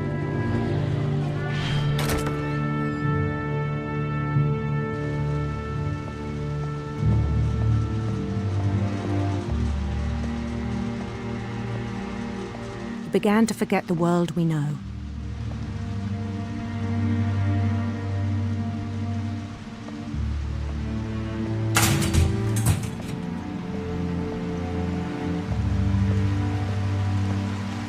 I think it pained him to remember Lewis, the cannery worker.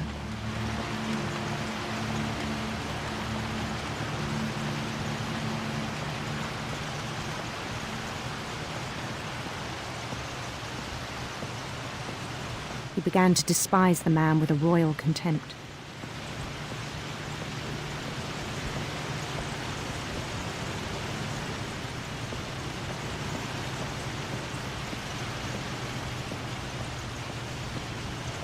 I still thought I could save him. Even after he said he was being crowned king over all the lands of wonder.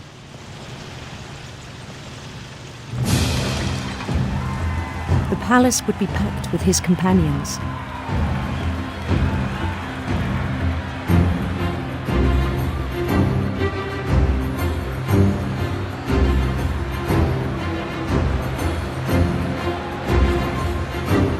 Including the wise Calico who'd insisted on advising him.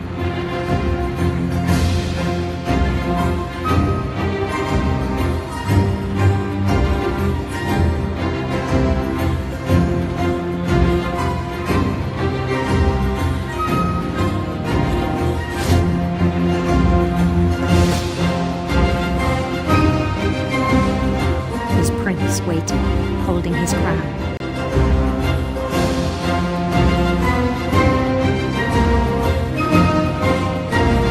There was only one thing left to do.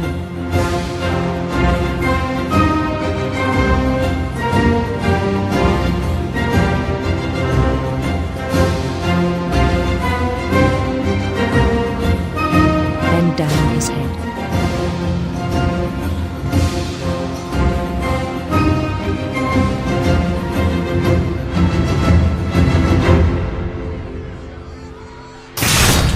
And the rest I think you know.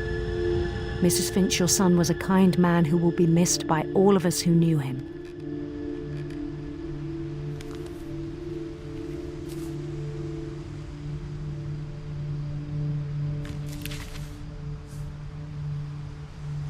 My brother was really cool. I wish you could have met him.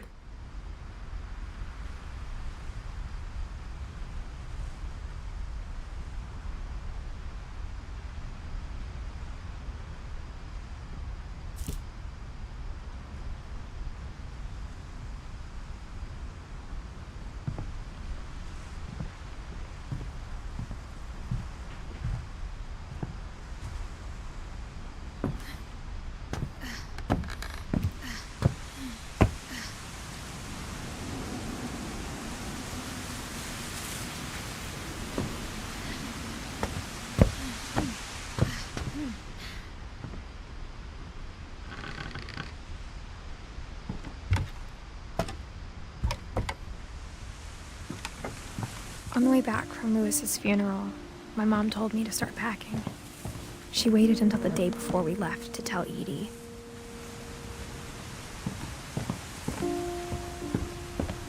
I'm not sure if she wanted to make it easier or harder.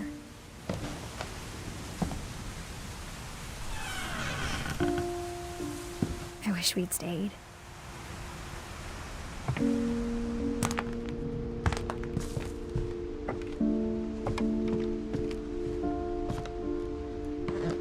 My mom ended up leaving everything behind.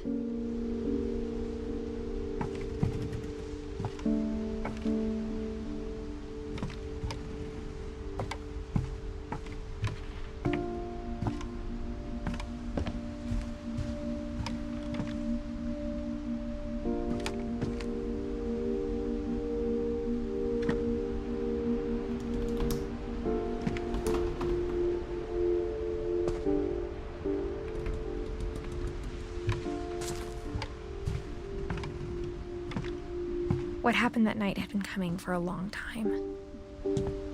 Maybe it should have come sooner.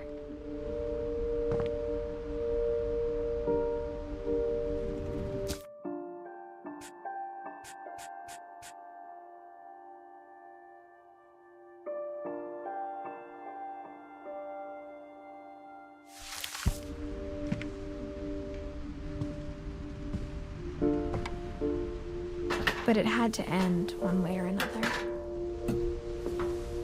All that's left now is to tell you about that last night.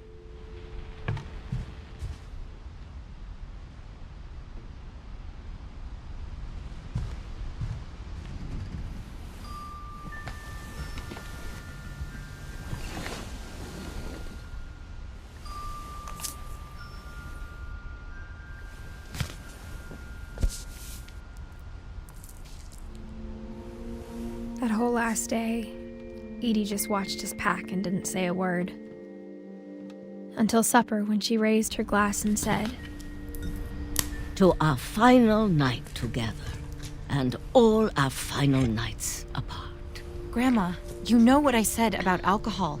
Some of your medications are very Edith, specific. I left a present for you in the hallway.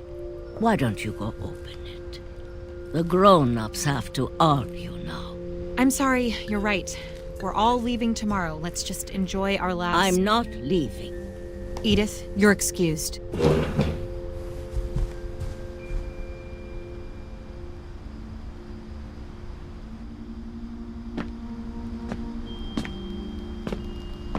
The power had been shut off that morning, but Edie always had plenty of candles.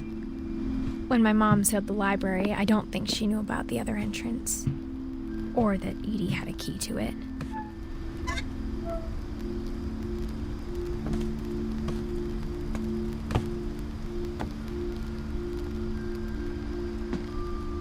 That thing you're afraid of isn't going to end when you leave the house.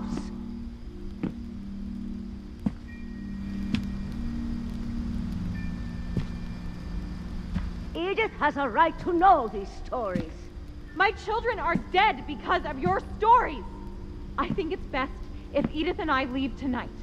We'll have the nursing home send a van for you in the morning. Okay?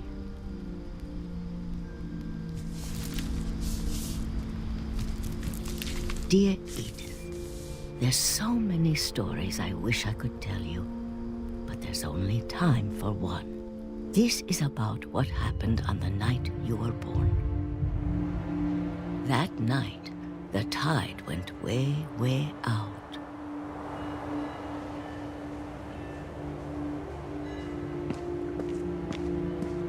It was the first and last time I ever saw the old house aground. There'd been an earthquake out in the middle of the ocean. They called it the lowest tide in 1,000 years. God, it smelled awful.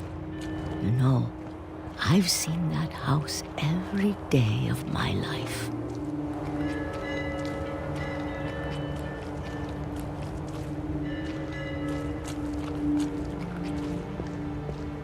But I never thought I'd go back to it. When the fog rolled in, I I lost my way.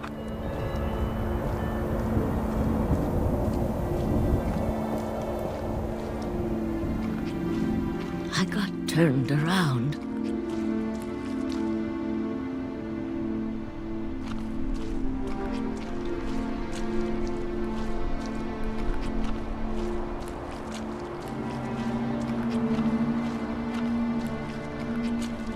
For a while, I wandered. I started seeing things.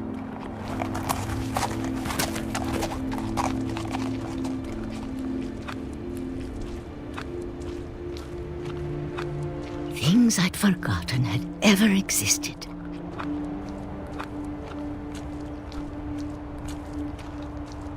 But when I saw them, they felt like old friends. That night, a lot of things came back to me. Or maybe I came back to them.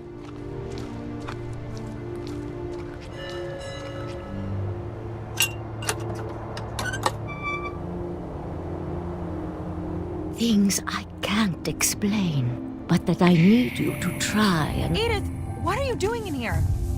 It's mine. Edith! Mom, you're gonna rip it! Let go! I kicked and screamed, but Mom dragged me to the car.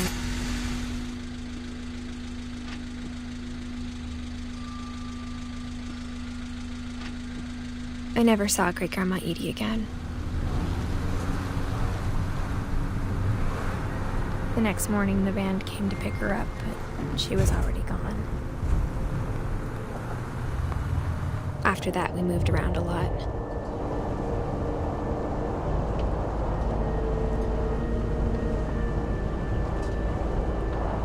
We both tried to make the best of it.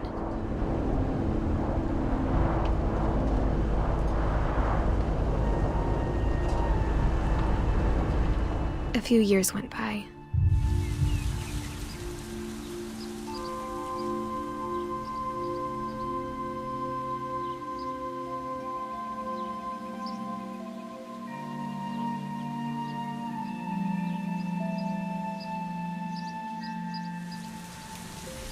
My mom didn't like to talk about it, but she started getting sick a lot. The rest happened pretty quickly.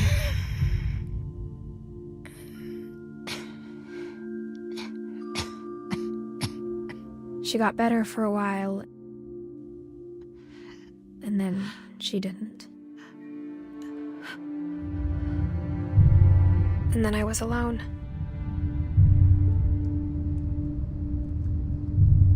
The last Finch left alive.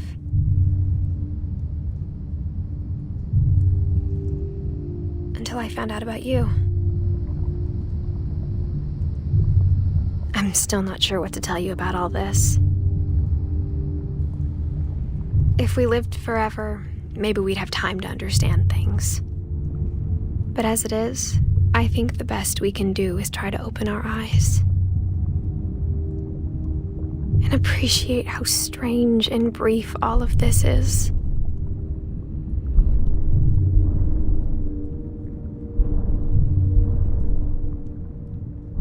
This journal was supposed to be for you. But now I hope you'll never see it. I just want to meet you and tell you all these stories myself. But I guess if you're reading this now, things didn't work out that way.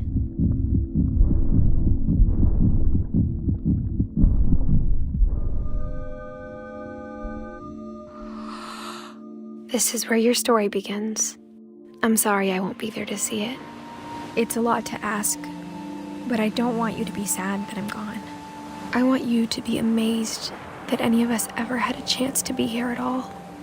Good luck.